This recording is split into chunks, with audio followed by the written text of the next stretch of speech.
မင်္ဂလာပါရှင်ခုမြမ channel မှာပြန်လည်ကြိုဆိုလိုက်ပါရရှင်ဒီတစ်ခါဖတ်ပြပေးမယ့်ဝတ္ထုရှည်လေးကဆရာမကြီးနုနုရေအင်ဝါရေးတဲ့28နှစ်ရှိပြီဖြစ်တဲ့မိန်းမတစ်ယောက်ဆိုတဲ့ဝတ္ထုရှည်လေးပဲဖြစ်ပါရရှင်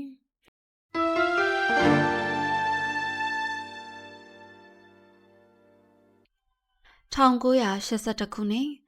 ကျမမျက်နှာတစ်ခုလုံးတင်းကျပ်နေပြီးတစ်ကိုယ်လုံးလဲလေးလံနေတယ်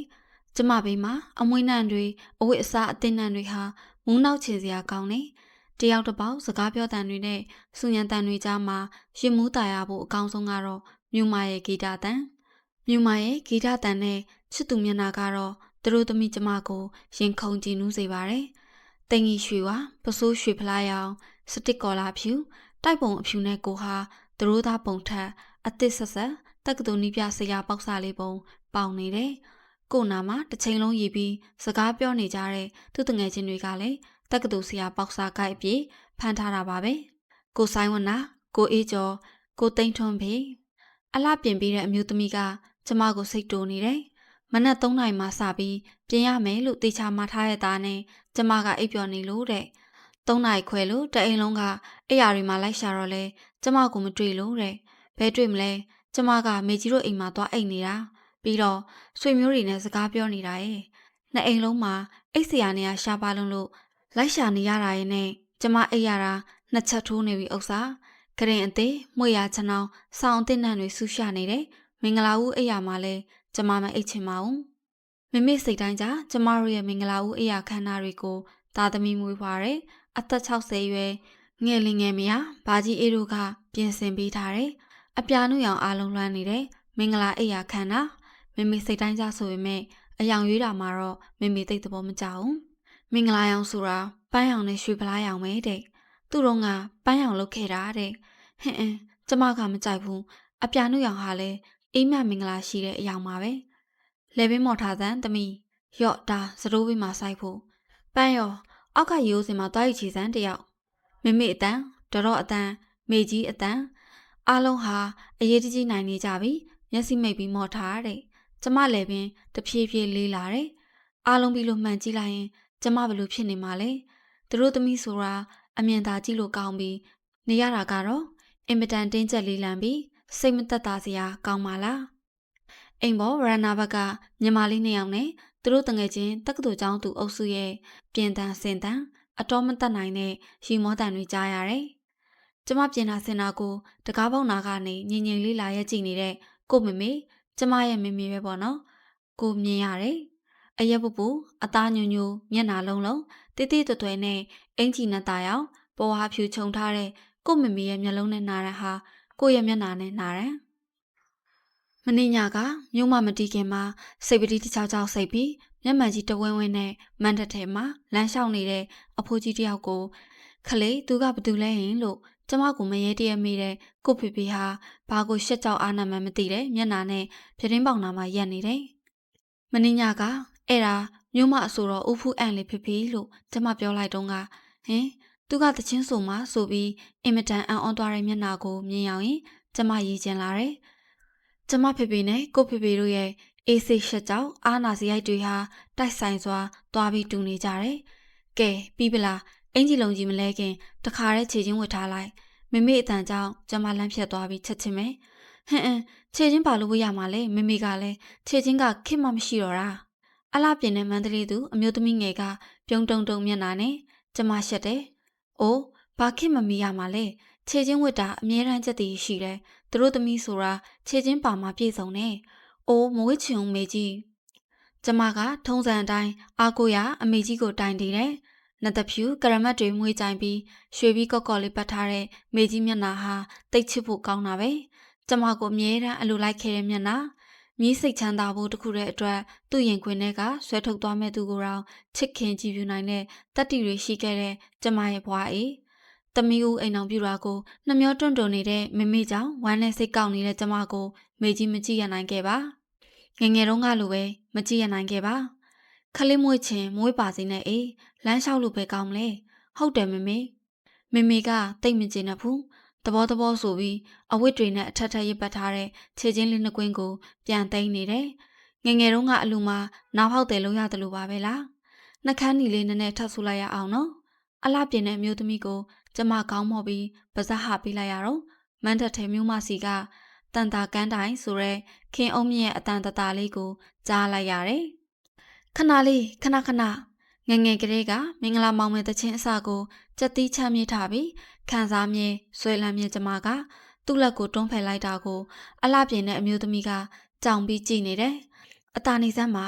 ကျမသိဝါသနာပါတဲ့မမေတို့လှုပ်ချင်တဲ့ဒီလိုမင်္ဂလာပွဲကြီးကိုလက်ခံတဲ့အချက်မှာဒီသချင်းကြောင်လည်းပါတယ်ဆိုတာကိုဘယ်သူမှမသိကြပါဘူးအကြိုက်ချင်းတူတဲ့ကိုနဲ့ကျမအကြည့်ချင်းဖြတ်ခနဲ့ဆုံးနေနှင်းကလေနှင်းတို့လက်ထက်ရင်ဘယ်နားမှာဘလို့ပဲလက်ထက်အတိုင်းမသိနဲ့မင်္ဂလာမောင်မယ်ကိုတော့ကက်ဆက်လေးနဲ့ဖြစ်ဖွင့်ထားခြင်းနဲ့ဆိုရဲကျမကိုကကျေနပ်ပြီလားဆိုရဲမျက်နှာနဲ့ပြုံးကြည့်နေတယ်မန်တက်တဲ့စိတ်မို့နောက်ကျနေပြီမနှင်းရဲ့ငိမ့်နေပါဆိုဒီမှာနှကန်းတွေစွန့်ကုန်ပြီအလှပြင်းတဲ့အမျိုးသမီးကကျမကိုစိတ်မရှိနိုင်တော့ဘူး။အိုးပြီးပဲမပြီးနိုင်တော့ဘူးလား။မြို့မကမုတ်စားသချင်းနဲ့တက်ဝေဆိုနေတယ်လေ။ဟာငါသမီးကတဲလာတာကိုကွာ။လေကားပေါ်ကဆင်ဘာအတန်ကိုကြားရတော့ကျမမျက်ရည်ဝဲကျင်လာတယ်။ငငယ်တုန်းကကျမခေါင်းဝင်အသေးဝစ်ပြီးထွက်လာတိုင်းစကတ်အသေးဝစ်ပြီးထွက်လာတိုင်းအင်ကြီးအသေးဝစ်ပြီးထွက်လာတိုင်းဒီလိုပဲပြောခဲ့မြဲဘာရဲ့အတန်ဟာဟိုတုန်းကအတိုင်းပဲမပြောင်းလဲခဲ့ပါလား။မန်တက်ထဲကလူတွေများစွာကိုသူတို့သမီးဘဝနဲ့ကြည်ရတာဟာတမျိုးကြီးပါပဲကျမကိုသူ့ပြမပေးရလို့စူပုတ်ပုံမျက်နှာနဲ့မန်တက်တောင်တနေရာမှာထိုင်နေတဲ့အောင်နိုင်ဦးမျက်နှာမူလာရန်ကျောင်းဆရာမကြီးခင်ဆန်းဦးမျက်နှာစေးဆိုင်ပိုင်ရှင်တတိကတော်တန်တန်မြမျက်နှာပန်းရင်ညိုအဆောင်ပိုင်ရှင်အန်တီလွင်နဲ့မမများမမဝင်းတို့မျက်နှာကျမထက်တနစ်စောပွဲရပြီးကျမလိုအလုံးမရှိသေးတဲ့အီကိုစင်တငယ်ချင်းမိချစ်ရဲ့မျက်နှာကိုလက်မောင်ကိုမိတွဲထားတယ်ကျမဟာအိမ်မက်ထဲရှောင်နေရတယ်လို့ပဲကိုရိုးလက်ထက်တဲ့အချိန်မှာလူတွေကိုပီတိမျက်ရည်ကျစေခြင်းနဲ့ဆိုရဲဆောင်းသမားကြီးကိုရဲ့အစီအစဉ်အတိုင်းဆောင်းတွေပြိုင်လူတီးခတ်ပြီးမစိမ့်စိမ့်နဲ့အခါတော်ပေးအတန်ဟာဗမာဂီတကိုရင်ထဲမှာဆွဲနေပြီးသားအညာသူအင်းဝသူအဖွားကြီးတွေရဲ့ပီတိမျက်ရည်ကိုချူယူနိုင်စွမ်းရှိပါတယ်ကျမလျှောက်လာတော့မျက်ရည်တွေနဲ့အဖွားကြီးတယောက်ကကလထိုင်ပေါ်ကနေလှမ်းပြီးလက်ကိုဆွဲတယ်နှင်းဖွားစင်ကြီးလေတဲ့စပင်းနေဖြူဖွေးပြီးခေါင်းတဆက်ဆက်တုံရင်နေရှာပြီးဖြစ်တဲ့ဖွားစင်ကြီးဟာကျမငယ်ငယ်အလွန်ဆိုးသွမ်းတဲ့အချိန်တုန်းက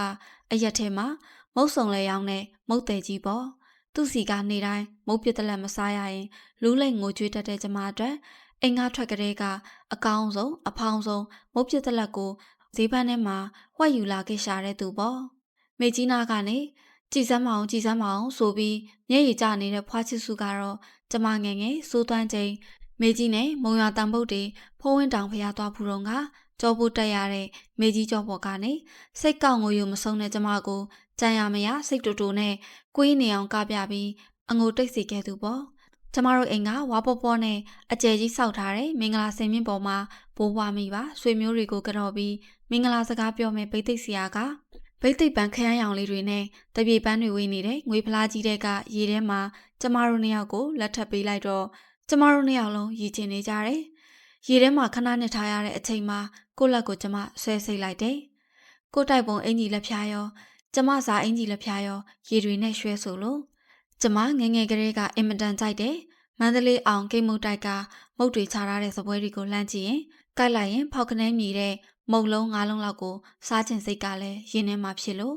1982ခုနှစ်မတ်လ3ရက်နေ့လေဘာမှတ်ပုံတင်ထားတာတနစ်ပြည့်တဲ့အချိန်ကိုတက္ကသိုလ်နီးပြဆရာပေါက်စာလေးဖြစ်ပြီးပို့စတင်ကြတဲ့အချိန်မှာကျမတို့လက်ထပ်လိုက်ကြတယ်။ကိုပို့စတင်ကြတဲ့နေရာကရန်ကုန်တက္ကသိုလ်ရဲ့လေ။လူရခရီးကိုခလုံးထီစူးမြင့်အနေကင်းဖေးရှင်းစွာနဲ့ရောက်ပါစေ။စိတ်ချမ်းသာကိုချမ်းသာနဲ့သားတရားမြည်တစ်ဖြာရတဲ့အထိ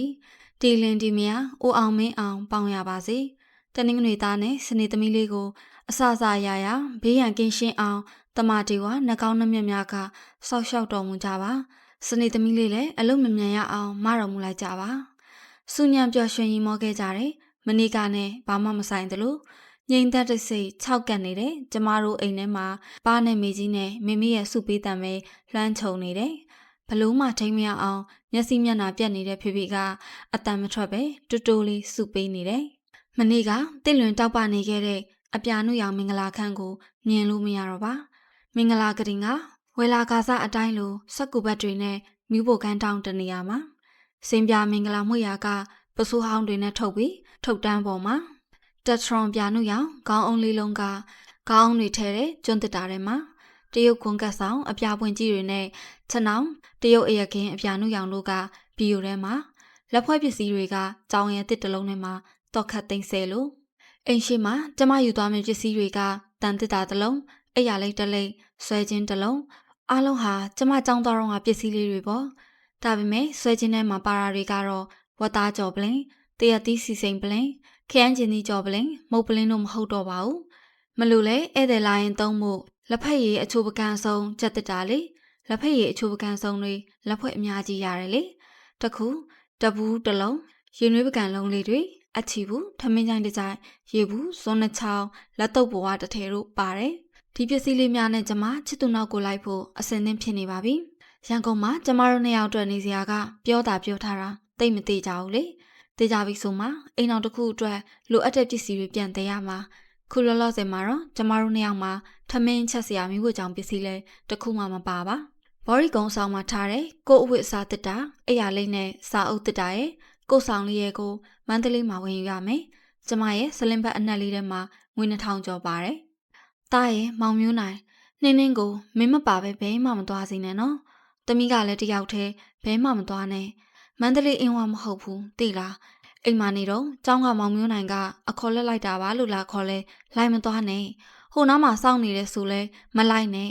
မောင်မျိုးနိုင်ကိုယ်တိုင်လာခေါ်မယုံသိလားဟုတ်ကဲ့စိတ်ချပါမေကြီးကိုကပြုံးနေတယ်ကျမကတော့ဘာမှပြောချင်စိတ်မရှိလာပဲငိုင်နေမိတယ်ရင်ထဲမှာစွန့်နစ်တင်းကျပ်တဲ့ဝေဒနာကိုကျမဘာလို့ခံစားနေရတယ်လဲဒီဝေဒနာနဲ့ကျမပထမနှစ်ကျောင်းသူဘဝကျောင်းသွားကန်လေးဖြစ်တဲ့ဝေဒနာတို့ဟာတထက်သေးပါပဲလားနင်းသွားရအောင်လေနူးညံ့နဲ့ကို့အတန်ကိုအနီးကပ်ကြားရပြန်တော့လေရင်ထဲမှာလှုပ်ရှားသွားပြီးကိုချစ်တဲ့စိတ်တွေနဲ့တင်းကျပ်နေတဲ့စိတ်တွေရောပါသွားသလိုပဲ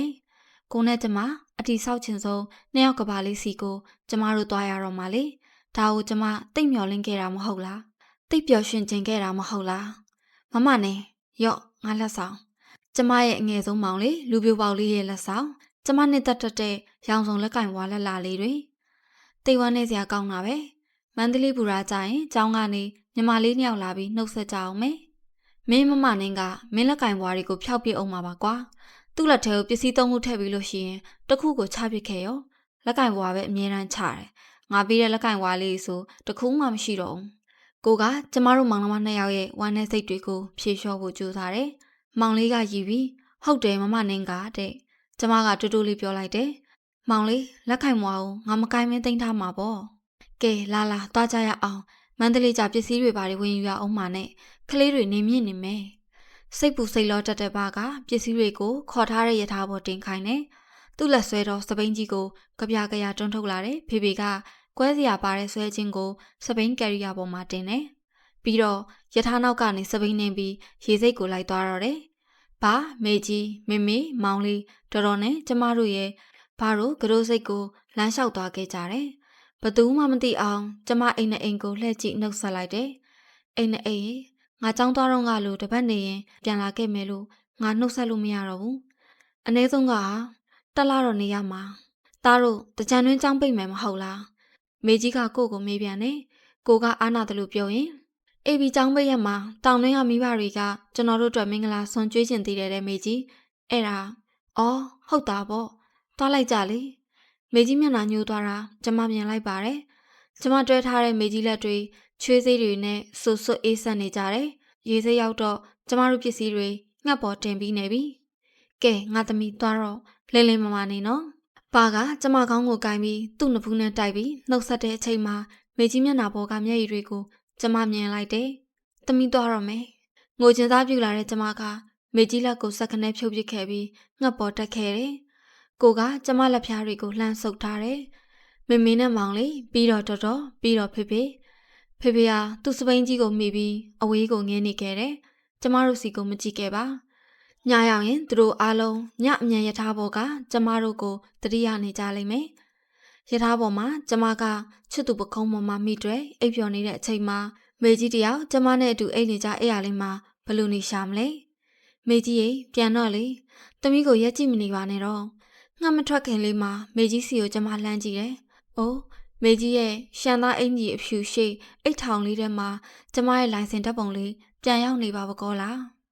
။ကျမပထမဆုံးချိန်စီးဖို့တဲ့လိမ္မော်ဝါရောင်အမြင်ရထားကြီးရန်ကုန်မူရာကြီးမှာရက်လိုက်ကြတဲ့ကအရာအလုံးဟာကျမကိုစိမ့်သက်သက်ကြိုဆိုနေကြတယ်။ပထမဆုံးချိန်ရောက်ဖူးတဲ့ရန်ကုန်မြို့ဟာလည်းကျမအတွက်အစိမ့်သက်သက်ပါပဲ။တသက်လုံးရှူရှိုက်ကြည့်ပင်ခဲ့တဲ့အညာနဲ့အညာလေးတွေကျမနားတစ်ဝိုက်မှာမရှိတော့တာကိုကျမသိနေတယ်။ရန်ကုန်ရဲ့အနှံ့ကိုကျမကြိုးစားရှူရှိုက်ရအောင်မယ်။ရန်ကုန်ရဲ့အနှံ့ဟာကျမအတွက်ချုံမိန်စီမလားခါးသီးစီမလားကျမမသိနိုင်သေးပါ။ရန်ကုန်ဘူရာကြီးရဲ့တိုင်ကြီးတစ်ခုနာမှာပစ္စည်းတွေနဲ့ကျမကိုထားရပြီးကိုကားသွားငါတော့ကျမလေးရင်တထိတ်ထိတ်နဲ့မျက်နှာကိုလည်းခက်တီတီလှုပ်ထားရတယ်။ပတ်စံပါတဲ့စလင်းဘက်လေးကိုလည်းခက်တင်းနဲ့စုပ်လို့ကိုငားလာတယ်လေဘင်းကားပြလေးပေါ်ရောက်မှပဲနည်းနည်းစိတ်အေးသွားတော့တယ်။ဒီလေဘင်းကားမျိုးကိုလည်းကျမပထမဆုံးချိန်စီးပူးခြင်းပါပဲ။နှင်းစားနေပြီလား။ဟမ်ကတိပါနေညိုရောင်လေးဆွတ်ထားတဲ့သူ့ဆောင်းကိုတယူတရပွေထားတဲ့ကိုက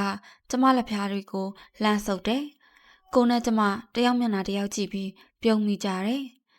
နင်းတို့အခုဘယ်ကိုသွားမှလဲကိုတက္ကသိုလ်နာကိုလေညကန်တာလန်းဆိုတာပေါ့နာမည်လေးကလှတာပဲနော်အင်းဟာနာနီးလို့လားနီးတယ်လေနင်းရဲ့အဲ့ဒီနာကကိုတို့ဘော်ရီကုံလိုပဲအဆောင်တွေများတယ်ခုအခန်းကိုလည်းအဆောင်နေတဲ့ကိုတငယ်ချင်းတယောက်ကိုပြောခိုင်းထားတာလေရမှာပါပဲမရရင်နင်းတို့ဒီနေ့ညဘယ်လိုလုပ်မလဲအမျိုးတွေစီသွားမလားရမှာပါနဲ့စိတ်မပူစမ်းပါနဲ့ကိုတေချာမှားထားခဲ့တာပါအဲ့ဒီခန်းကဇဘော်ပေးရမှာပေါ့နော်ဘယ်လောက်ပေးရမှာလဲမသိဘူးအိမ်လားကရောကိုလည်းမသိဘူးလေရောက်တော့မှသိရမှာပေါ့နင်းရဲ့စိတ်ပူပါနဲ့ဇဘော်ပေးရလဲပေးတာပေါ့ဘာဖြစ်တယ်လဲပတ်စံမလောက်ရင်အိမ်လမ်းမှာလိုက်မှာပေါ့ကိုကျမနှကန်းကိုက်ပြလိုက်တယ်ဘာလဲအရေးကြီးတင်ငွေပြန်ဖို့လုံးအောင်လို့လားကိုကနင်းတို့နှစ်ယောက်သဘောတူထားရလေအိမ်ငါပတ်စံပြန်မတောင်းကြည့်ကိုခြေထောက်ပေါ်မှာပဲကိုရပြီးကိုအိမ်အောင်ထူထောင်မယ်ဆိုတာလေဟုတ်ပါတယ်မမနဲ့ရဲ့ကျွန်တော်မျိုးကြီးမမေ့ပါဘူးခမ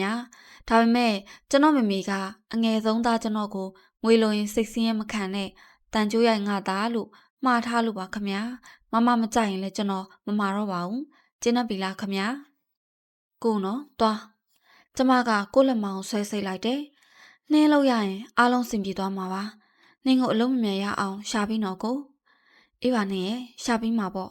ကဲပတ်ဝန်းကျင်လေးပါလေကြည်စမ်းမအောင်စကားတွေကြီးပြောနေရပဲ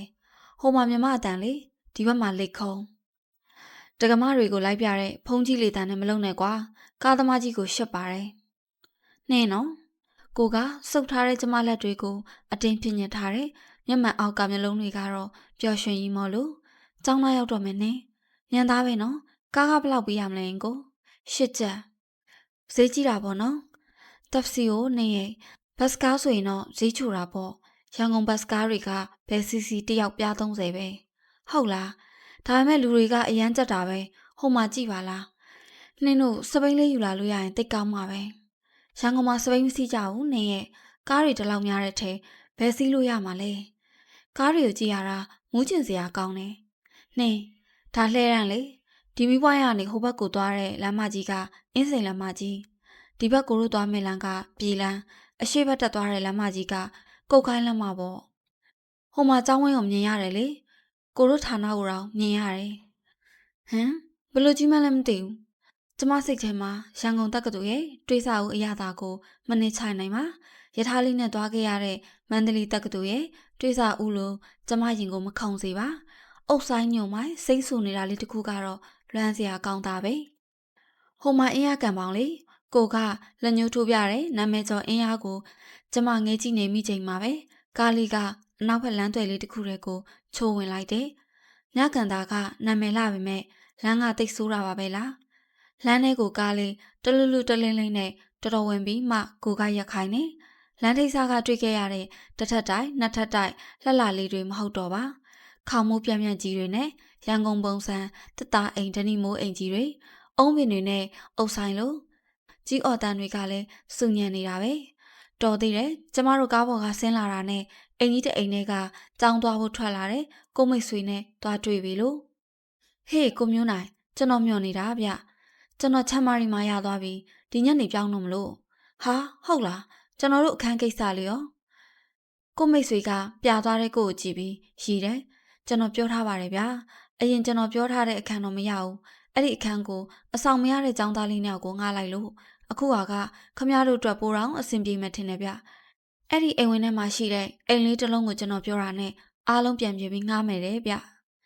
ကျေးဇူးပဲဗျာပိုကောင်းတာပေါ့စပေါ်လည်းမများဘူးဗျ1000ပဲပေးပါရဲ့အိမ်လာကတော့90ဟုတ်လားโอเคတာပေါ့ဗျာ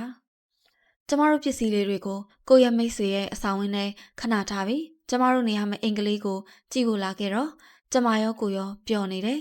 အဆင်ပြေသွားတဲ့အတွက်ပေါ့ကိုမိတ်ဆွေကိုတကယ်ကျေးဇူးတင်ပါတယ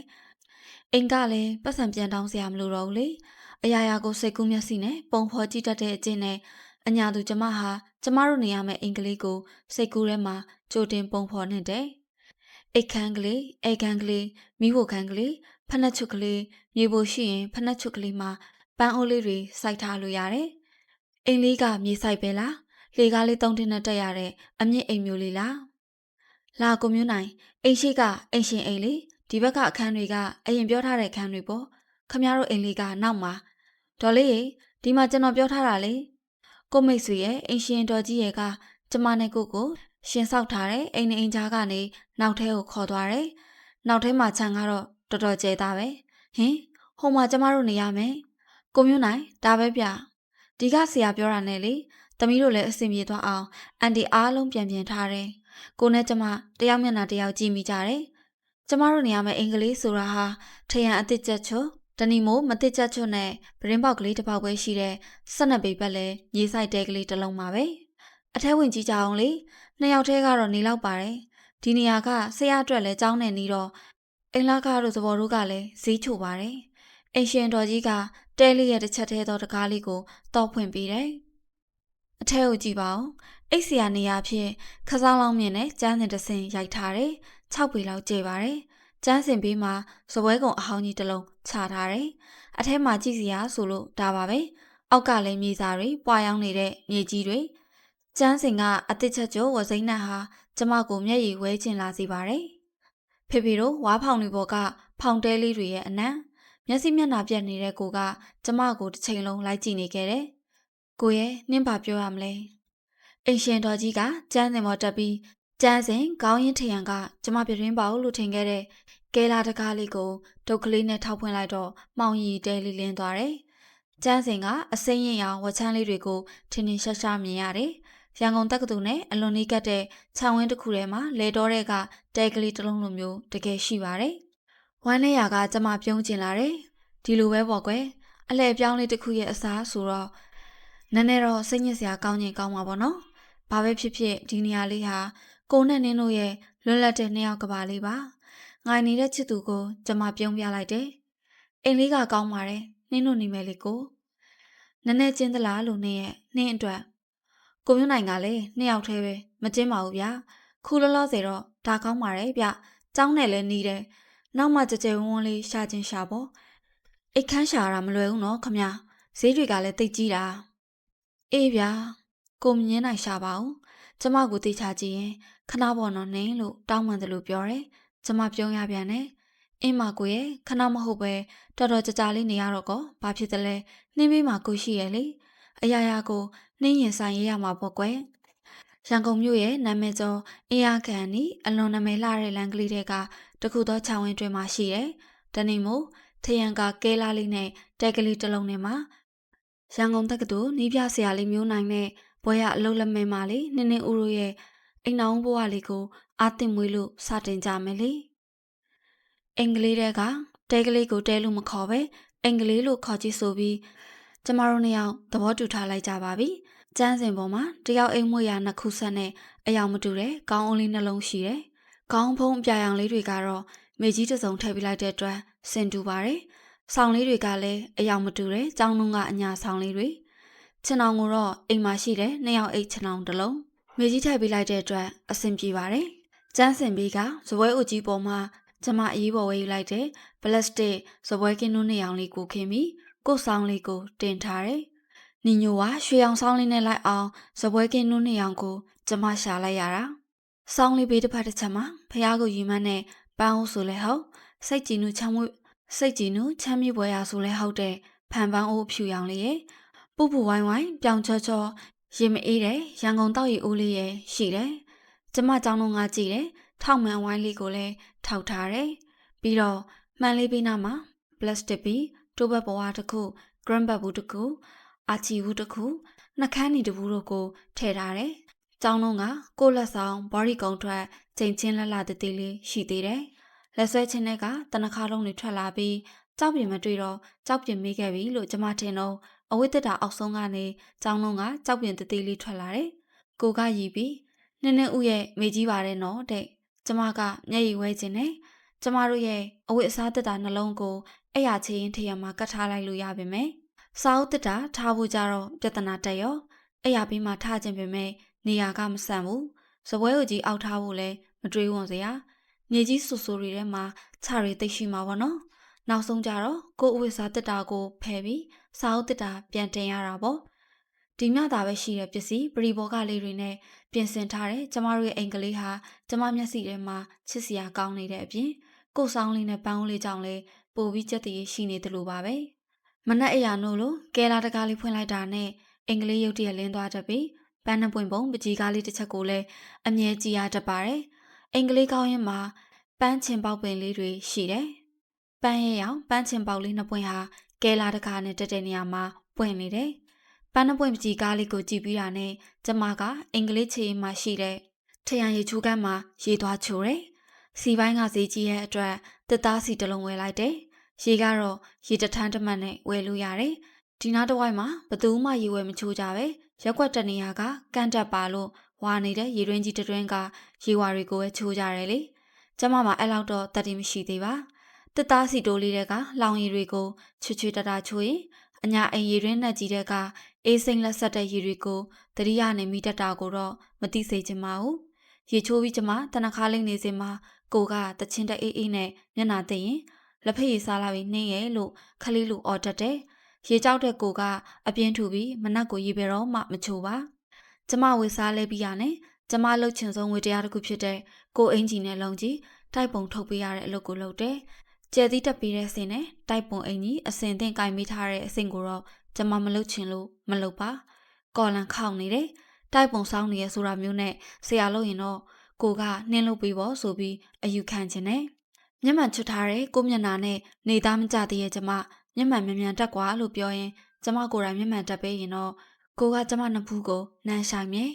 အင်ဒီကားလေးကိုတော့ခတ်ပြီးရနဲ့ဆလင်းဘတ်အနက်လေးလွှဲထားပြီးတက္ကသိုလ်ကျောင်းသူပုံစံမပြောက်သေးတဲ့ကျမရဲ့ကချင်လွဲအနီလေးလွှဲထားတဲ့ဆရာပုံမပေါက်တပေါက်ကိုတို့ဟာအင်းရကံမောင်ဘော်ကဖြက်အီကိုတကားပေါက်ကနေကျောင်းထဲကိုဝင်ပြီးအီကိုကန်တင်းကကိုအောင်ရင်ဆိုင်မှာလက်ဖေးတောက်ကြတယ်ကိုအောင်ရင်ဆိုင်မှာကျမတို့စီကပဲကျော်လို့ခေါ်ပြီးရန်ကုန်ကမန္တလေးပဲကျော်လို့ခေါ်တဲ့အကျော်ရတယ်လေလက်ဖေးဆိုင်မှာ9နာရီမခွဲမချင်းထိုင်ပြီး9နာရီခွဲရင်တော့အမရဆောင်ကကိုတို့ဌာနကိုလက်မှတ်သွားထိုးတယ်ကိုလက်မှတ်သွားထိုးချိန်မှာကျမအောက်မှာကျောင်းတောင်နဲ့ရက်ဆောင်ရတယ်လက်မှတ်ထိုးပြီးတာနဲ့ကိုကပြန်ဆင်းလာပြီးလက်ဖေးဆိုင်ပြန်ထိုင်ကြရင်ဒီနေ့တနေ့တာအစီအစဉ်ကိုရေးဆွဲကြတယ်ကိုတို့ကတောက်ကြနေတနေ့ပဲကလပ်ရှိရဲ့လေကျမမရောက်ဘူးသေးတယ်ရန်ကုန်မြို့ရဲ့နေရာတိုင်းကိုစိတ်ထင်ရရှောက်သွားကြတယ်တွေ့ရဆိုင်မှာထမင်းဝယ်စားဓာတ်ရှင်ုံပေါ်ပေါ်နဲ့ဓာတ်ရှင်ဝင်ကြီးစဘောတစ်ထောင်ပေးပြီးကျန်တဲ့တစ်ထောင်အားကိုနဲ့လေပြောသလားလို့တယောက်ကိုတယောက်မေးစရာမလိုပါဘူးကြီးတန်တွေစူညံပြီးအုံးပင်အင်မတန်ပေါ်တဲ့ရန်ကုန်မြို့မှာကျမရောက်ဘူးသမျှတွေတဲကစိတ်ညစ်ယွန်စရာအကောင်းဆုံးအနံ့ကတော့တရိတ်ဆိုင်ရဲ့အနံ့ဖြစ်ပြီးပျော်စရာအကောင်းဆုံးဆွဲလန်းဖန်ဆားဆုံးအနံ့ကတော့စာအုပ်တန်းတွေရဲ့အနံ့ပေါ့ကျမနောက်တစ်ခုစိတ်ပြက်ရတာကတော့ကျမတို့အမြဲစီရတဲ့အမှတ်ကူကလေအမှတ်ကူကကားရဲ့ရှေ့တစ်ဝက်နောက်တစ်ဝက်ကိုတန်စကားလေးနဲ့ခြားထားတယ်ရှေ့ကယောက်ျားကြီးစီရတယ်နောက်ကမိန်းမကြီးစီရတယ်ကိုမခွဲနိုင်လို့မဟုတ်ပါဘူးဘယ်မှတ်တိုင်မှဆင်းရမှန်းမသိတဲ့အိမ်ကိုလည်းတယောက်တည်းမပြန်တတ်တဲ့ကျမဒုက္ခနဲ့ကျမမို့ပါတခါလေကျမတိတ်ကြောက်သွားတာပဲကပိုင်းနိုင်မနဲ့လည်းတွေ့ရသေးတယ်မြို့ထဲကနေတက်ရှင်ကြည့်ပြီးကျမတို့ပြန်လာတာကိုကားကြီးနဲ့ပေါ့ကိုကားရှေ့ကျမကနောက်ကကိုကအိမ်လန်းထိတ်မတိုင်ထိမစီဘူးလဲရမ်းမှာထမင်းဝင်စားမယ်လဲရမ်းဆိုရင်ဇင်းလို့ကျမကိုပြောထားတယ်လဲရမ်းကတိုက်ပေါ်ထမှာဖွင့်ထားတယ်ဝါခင်မှာထမင်းဆိုင်လေးကအစားနေတဲ့ကျမတို့နှစ်ယောက်အတွက်အတော်ပဲလေတခါပြင်လေးချက်ဆန်နဲ့ငပိရေဖြောကလည်းကောင်းတယ် ရွှေဘိုခွန်နီငပြားရီစီတက်နဲ့ကြီးပင်းခဲ့တဲ့ကျမဟာပေါ်ဆာမွေးနဲ့ငပြည့်ဖြော်ကိုအထူးဆန်းဖြစ်ပြီးကြိုက်နှစ်သက်လို့နေခဲ့တယ်။ကားပေါ်မှာကျမကမှတ်တိုင်အော်ရာတွေကိုလည်းနားထောင်ပြီးလိုက်လာတော့မတ်တရက်ကြက်ညက်နေတဲ့မိန်းမတွေကြားထဲမှာကပိုင်းနိုင်ချင်းဆိုတဲ့အဖြစ်ကိုပထမဆုံးချိန်တွေ့လိုက်ရတယ်။ချင်းထဲကပတ်စံအိတ်ကိုအနိုင်ခံနေရတဲ့မိန်းမကမသိပါဘူး။ဟိုမိန်းမကပတ်စံအိတ်ကိုချင်းထဲကယူသွားပြီးဖွင့်နေပါပြီ။မလုပ်ပါနဲ့။ကျမဘလို့ဖြစ်ပြီးအတန်ထွက်သွားမှမသိလိုက်ပါ။ဟိုမိန်းမကလည်းရုတ်တရက်လန့်ပြီးပတ်စံအိတ်ကိုအောက်ပစ်ချလိုက်တယ်။အနိုင်ခံရတဲ့အမျိုးသမီးကဒါကျမပတ်စံအိတ်ဆိုပြီးတုံရင်နဲ့ကောက်ယူပါတယ်။ဟိုမိန်းမကလည်းခက်တီတီသူမဟုတ်သလိုကြံတဲ့မိန်းမတွေကလည်းကိုနဲ့မဆိုင်သလိုခက်တီတီတွေပါပဲဘလူတွေလဲနောက်တစ်မှတ်တိုင်းမှာဟိုမိန်းမကကျမကိုခက်ဆက်ဆိုင်ကြည့်ပြီးဆင်းသွားပါတယ်။ပတ်စံအိတ်လေးချစ်ပါအောင်ဆိုရင်ဟိုအမျိုးသမီးကကျမကိုပြုံးပြသလိုကျမဘေးနားကမိန်းမတစ်ယောက်ကအတန်ကြိတ်နဲ့နောက်မှတ်ထားကပိုင်းနိုင်နေတာမြင်ရင်ဘယ်တော့မှမပြောရအောင်ကိုဓာတ်နဲ့ထိုးဘရိတ်ဓာတ်နဲ့ချစ်လှုပ်သွားတတ်တယ်သိလားတဲ့ဖះရေဒါဖြစ်ကျမကကိုရှိမှမဟုတ်တာလုပ်နေတာကိုဒီအတိုင်းကြည့်နေလိုက်ရမှာလားအိုးလူတွေဟာဒီလောက်ပဲစိတ်တက်ပြက်ပြားနေပြီလားလူချင်းမတရားတာလုပ်နေလဲအနိုင်ကျင့်နေလဲဒီအတိုင်းပဲကြည့်နေရတော့မှာလားစိုက်ပျိုးရေးပါလားလိုင်းပေါက်လှဲတန်းအတွေးကောင်းနေတဲ့ကျမကလှဲတန်းလို့အတန်ကြားတာနဲ့ကြပြကြရထရက်ပြီးသားဖြစ်သွားတယ်ရှေ့ကိုလမ်းကြည့်တော့ကြက်ညက်နေတဲ့လူတွေကြားမှာကိုလည်းမမြင်ရပါလှဲတန်းဆိုရင်ကိုလည်းဆင်းမှာပေါ့ဆိုပြီးမှတ်တိုင်မှာကားရတာနဲ့ကျမတိုးပြီးဆင်းလိုက်တယ်ကျမအောက်ကိုရောက်တာနဲ့ရန်ကုန်ဘတ်စကားတို့ထုံစံတိုင်းကားကဝူးဆိုချက်ချင်းထွက်သွားခဲ့တယ်ကျမကိုကြည့်လိုက်တော့ဒုက္ခပါပဲကားပေါ်ကဆင်းတဲ့သူတွေထဲမှာကိုမပါပါလားပတ်ဝန်းကျင်ကိုကျမကြည့်လိုက်တယ်သွားပြီကျမဆင်းတာလှဲတန်းမှမဟုတ်ပဲလိတ်ခုံးနဲ့အထာညာအဆောက်အုံကြီးရှိတဲ့နေရာဟာစိုက်ပျိုးရေးမှတ်တိုင်လေကျမရင်တွေတတိတ်ခုံလာပြီးချွေးပြန်စားပြူတယ်အရေးထဲမှာမာကျူရီလမ်းမီးတွေကတဖြည်းဖြည်းပွင့်လာကြသေးတယ်မိုးချုပ်ပြီးဆိုတဲ့အသည့်နဲ့အတူကြောက်စိတ်ကဝင်လာတာပေါ့ရှေ့ဆက်လျှောက်ရင်လှဲတန်းရောက်မယ်ဆိုတာကိုတော့ကျမသိတယ်ဒါပေမဲ့လှဲတန်းကနေကျမအိမ်မပြန်တတ်ပါကိုကတော့လှဲတန်းမှာဆင်းလို့ကျမကိုမတွေ့ရင်ပြန်လိုက်လာကောင်းပါရဲ့ကျမဘယ်မှတ်တိုင်မှာဆင်းခဲ့မှန်းသူမသိနိုင်တော့လိုက်မလာပဲရဲစခန်းတွေဘာတွေတိုင်ရင်ဟုတ်ပြီကျမကမာရွတ်ရဲစခန်းအောင်တည်တယ်အဲ့ဒီကိုသွားမယ်မုံရီဝိုးကလမ်းဘေးပလက်ဖောင်းပေါ်မှာခောက်တီးလေးကိုအာကိုကြီးစုံရင်လမ်းလျှောက်လာခဲ့ရတာလေလှဲနာမရောက်ခင်လိုင်းပေါက်ဆိုတဲ့နားအယောင်လမ်းမီတိုင်မှာလက်ခနဲ့ဖြစ်သွားတဲ့မျက်မှန်အယောင်ကိုမြင်တာနဲ့ကျမတအားပြေးတော့တာပဲအဲ့ဒီအချိန်ကစပြီးကိုယ့်လက်ကိုကျမတွဲထားတာအိမ်လေးကိုပြန်ရောက်တဲ့အထိပါပဲဘယ်စီစီတယောက်ငားမှုပေးရတဲ့တင်မွန်သားကားလို့ခေါ်တဲ့တပ်ဆန်းအမြန်ကားလေးကိုတော့ကျမကြောက်တယ်မောင်းနာကမြန်လွန်ပြီးအလေကောင်ကခုံပုလေးတွေပေါ်မှာနောက်ပြန်ထိုင်စီရင်ကျမမူရောသမရယုံရှိမှာကားပေါ်ကဆင်းပြီးထိုးအံတော့ကိုကကြောကိုနှိပ်ပြီးတယ်လူတွေကပြုံးစီစီနဲ့ရှက်စရာကောင်းလိုက်တာပြီးတော့ကားတွေပေါ်မှာဖုန်ကြီးတွေအမျိုးသမီးတွေတက်ကြီးရွယ်ဦးတွေကိုလည်းဘသူမှထားပြီးနေရာလည်းမပေးတတ်ကြဘူးထားပေးတဲ့သူကိုပဲငတုံးငအားဆိုတဲ့အကြည့်နဲ့ကြည်တတ်ကြတယ်မြို့ပြရင်ကျေးမှုကိုကျမဘယ်လိုနားလဲရတော့မလဲချစ်သူနဲ့လဲဘက်ပျော်ရွှင်နေမိတဲ့ရန်ကုန်ရောက်ခါစားအိမ်အောင်ဥစားမှာကျမဟာအလုပ်ကိုလည်းမေ့ဘားနဲ့မေကြီးတို့ကိုလည်းမေ့အားလုံးကိုမေ့ထားခဲ့ပါတယ်လေပြီးတော့လေကျမငွေ1000ကျော်ဆိုတာတော်တော်ကြာလေးသုံးရလိမ့်မယ်လို့ထင်ခဲ့မိတာမက်ရှလာကုန်ကန်နီကျမအဝိတက်တာထဲမှာတိတ်မကြံတော့တဲ့ပတ်စံကိုတတိထားမိတော့မှကျမလုပ်ကိုအရေးတကြီးတတိရလာတယ်မမေပြောလိုက်တဲ့အိမ်ရှင်မဆိုတာကိုအမှတ်ရလာတယ်ပြီးတော့အိမ်ကိုလည်းတတိရလာတယ်ဒါပေမဲ့ကျမဟာစနေတနင်္ဂနွေဆိုချင်းလေးဆွဲပြီးပြန်သွားလို့ရတဲ့ပန်းရင်ညိုအဆောင်သူလေးမဟုတ်တော့ဘူးလေကျမစိတ်ထဲကိုကိုလာက405ချက်ကိုလောင်းငါအောင်ခွဲဝေသုံးဆွဲရေးအတွက်ပူပင်စားပြူလာတယ်မိမိကပြောတယ်မင်းကလေးဆိုတာဘလောက်ပညာရေးတက်အိမ်အောင်ကိုတော့နိုင်နေရမယ်တဲ့ကိုအိမ်အောင်ကိုနိုင်နဲ့အုပ်ချုပ်နိုင်ရမယ်တဲ့ကိုရဲ့ခင်မွန်းယောက်ျားကိုမတိတန်မတိစီရပဲကိုအိမ်ပြဿနာကိုရှင်းနိုင်ရမယ်တဲ့စီးတဲ့ရေဆဲတဲ့ကတဲ့တဲတဲ့တင်းဆိုသလိုမိမပီသားရမယ်ဆိုတာတွေလေမိပြောတဲ့အထက်မှာငွေ400နဲ့တစ်လလုံးအတွက်ဘလို့လောက်ငအောင်သုံးဆွဲနေတော့မပါပါကျမသိချင်တာအဲ့ဒါတခုတည်းပါပဲကျန်တာတွေကျမမသိချင်ပါပြီးတော့နှစ်ဦးသာရှိတဲ့ဒီအိမ်တောင်လေးထဲမှာဘာပဲဖြစ်ဖြစ်ကျမမျိုးသိနိုင်စွမ်းမရှိပါကိုကျမပြောပြရမှာပဲ ဒီအတွက်မိမမပြီးသားခြင်းလဲနေပါစေတော့လာကုန်ရတဖြည်းဖြည်းနီးလာတာကိုကျမတဖြည်းဖြည်းကြောက်လိုက်ရင်နှစ်ယောက်သားပြင်ထွက်ရမှာကိုကျမမတိမသားတွန်းဆုပ်စာပြုတ်လာတော့ကိုမိဘရီစီကကားကြုံနဲ့ပို့လိုက်တဲ့ထမင်းဦးတစ်တာလေးရောက်လာတယ်။တန်ဦးနှလုံးဒဲအိုးလေးတစ်လုံးပကံခွက်ရောက်ငရုတ်စုံရောက်မှတန်မီးသွေးဖို့ငပီအိုးစားအိုးစီပုံးလေးစားတဲ့မိဖို့ကြောင့်ပစ္စည်းတွေဟာဒီလောက်ကြက်တည်ရှိပြီးချစ်စရာကောင်းလိမ့်မယ်လို့ကျမတခါမှမထင်ခဲ့ဘူးပါ26ရက်3လ1981နှစ်ဈေးဘူဝသားစိတ်သား၄ချက်50ပြားချမောင်ရွက်နနံပင်50ပြားငပိကောင်30သား2ချက်မြုပ်သီးစိန်25ပြားအစိမ့်ကျော်1ချက်ရန်ကုန်ရောက်မှစပြီးရေးမိတဲ့ကျမတန်ရာရီစာမျက်နှာဟာပထမဆုံးကျမစတင်ချက်ပြုတ်ဖို့ဝယ်ချမ်းလာတဲ့ဈေးဘူစီမှာပဲအဆောင်မှာတော့ကမေသူလို့တလိုမျိုးကျမလှုပ်ကြည့်တာပါကဲဟုတ်ပြီဒီနေ့ဝယ်လာတဲ့စီရင်ကျမရေးပြီးပြီနေအောင်ဒီထဲမှာတလစာမှန်းပြီးကျမဝယ်လာတယ်ကျွတ်တော်နီ90သားနဲ့ကျွတ်တော်ဖြူ30သားမပါသေးဘူးလေအိုးဒါကမဆိုင်ပါဘူးတလစာဝယ်တာဆိုတော့တနေ့တာစီရင်ထဲမှာသွားထည့်လို့မရဘူးလေအဲ့ဒါကတသက်ထားအေးတပတ်စာဆန်နှပြီ12ချက်ဖို့ဝယ်လာတာကရှိသေးတယ်ဒီနေ့ကဈေးဖို့8ချက်25ပြားကုန်တယ်မှတ်တယ်ဟုတ်ပြီမနှက်ဖြန်ဝယ်တာကျမမှတ်မယ်ကဲအဲ့ဒီလိုမှတ်ရင်တစ်လကုန်တော့ပေါင်းကြည့်မယ်ကျမဝယ်တဲ့လောက်ကုန်တဲ့ပတ်စံအရေးအတွက်ရမယ်အဲ့ဒီပတ်စံဟာ300ဖြစ်ချင်းဖြစ်မယ်400ဖြစ်ချင်းဖြစ်မယ်900ဖြစ်ချင်းဖြစ်မယ်အဲ့တော့စည်ရင်မှတ်တယ်ဆိုတာဘာအဓိပ္ပာယ်ရှိလို့လဲမင်းကုံစာရွက်ကုန်တာပဲမဟုတ်လားစည်ရင်မှတ်ခြင်းအဖြစ်ကျမမှဘလောက်ချွေတာနိုင်မလဲကျမနားမလဲပါကဏ္ဍဆိုတဲ့ဟာတွေလဲကျမအလုံးမရှုပ်ချင်ပါကျမလိုချင်တာကလာကုန်ရင်ကျမတို့ရဲ့အထွေထွေအသုံးစရိတ်ဟာ405ချက်ဖြစ်ဖို့ပဲတရားရီစာအုပ်လေးကိုကျမတစ်တာနဲ့ပြန်ထည့်ပြလိုက်ပြီးကျမစူးစမ်းပန်းသားချက်ပြုတ်ထားရတဲ့ပထမဦးဆုံးတဲခင်မဲ့မနက်စာစပွဲဝိုင်းလေးကိုအရသာခံကြည့်မိတယ်အင်္ဂလိပ်တဲကမြေကြီးပေါ်မှာအရေးပေါ်ခင်းလိုက်တဲ့အုတ်ခဲလေးတွေကြောင့်ချက်ပြုတ်ဖို့နေရာနဲ့ထမင်းစပွဲဝိုင်းလေးချဖို့နေရာရသွားပါတယ်အနောက်ဘက်ထရန်အချီမှာထမင်းအိုးတစ်တာလေးကိုကတ်အထွက်တကားပေါင်းနာမှာမိသွေးပူလေးချဖို့ဒဲအိုးလေးနဲ့ကြိုင်လေးချိတ်ဖို့အိမ်နဲ့တူအောင်မိသွေးပူအထက်မှာကိုကတန်ငုံလေးတွေရိုက်တော့အပေါ်ကပိုးမုံလေးတွေတဖွာဖွာကျလာတယ်ကျမသိပါတယ်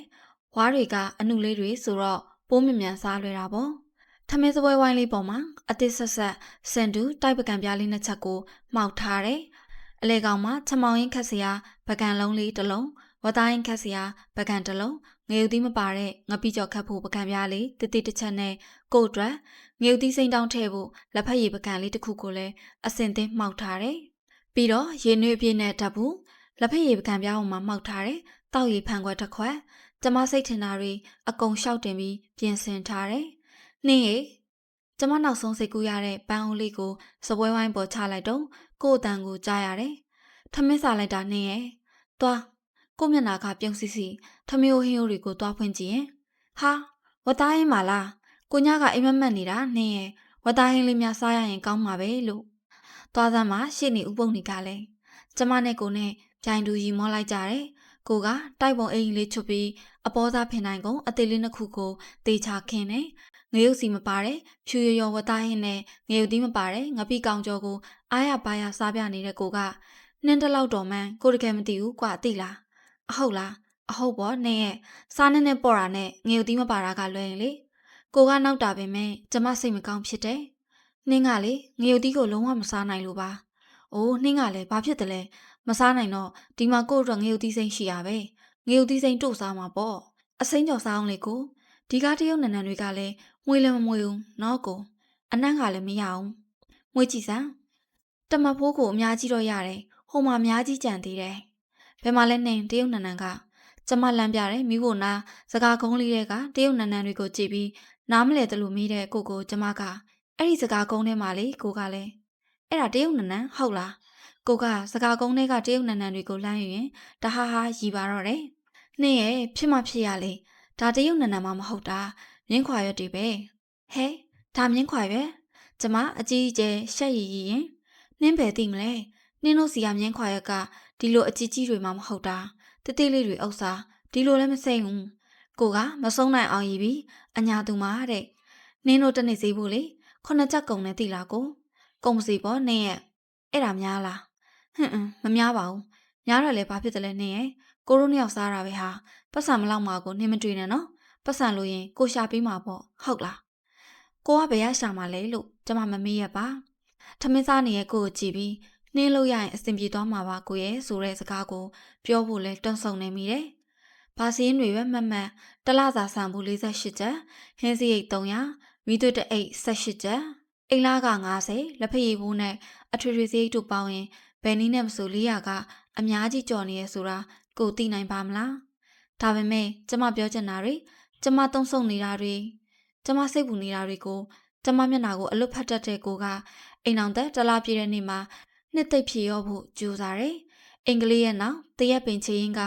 ဖြာကလေးတစ်ချက်ပေါ်မှာလာရောက်မုံမုံလေးနေတဲ့ညာဦးပိုင်းလေးတစ်ခုမှာကိုရင်ခွင်မှာကျမတို့နှစ်ယောက်ချစ်တဲ့ဆောင်းလေးလည်းရှိတယ်။နှင်းပါရီဖြစ်နေရဲဆိုတာကိုသိပါတယ်နင်းရဲ့မဖြစ်ပါနဲ့လို့တော့ကိုပဲပြောလို့ရမလဲ။ဒါပေမဲ့နင်းကိုစိတ်ချမ်းသာစေချင်တယ်။ဒီလိုအခက်ခဲဆိုတာကိုရိုနှစ်ယောက်တည်းရင်ဆိုင်ရတာမဟုတ်ဘူးနော်နင်း။နင်းလို့လိုချင်တယ်လို့လိုချင်တဲ့သူတွေအများကြီး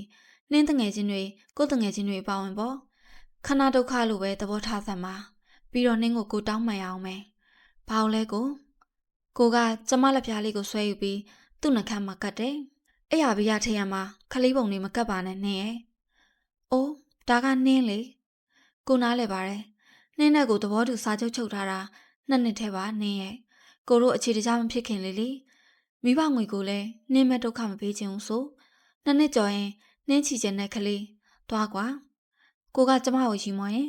သွားမလုံးနဲ့နော်။ကိုတို့ဧပြီကျောင်းပိတ်ရင်တကယ်သွားရမှာတောင်းနှင်းကြီးကိုလေ။နင်းလည်းစိတ်ပြေလက်ပြောက်ဖြစ်တာပေါ့ဟိုမှာပွဲတော်လည်းရှိတယ်ပြီးတော့လေနင်းတောင်းနှင်းကပြန်လာရင်ကိုတို့အိမ်ပြောင်းမယ်နော်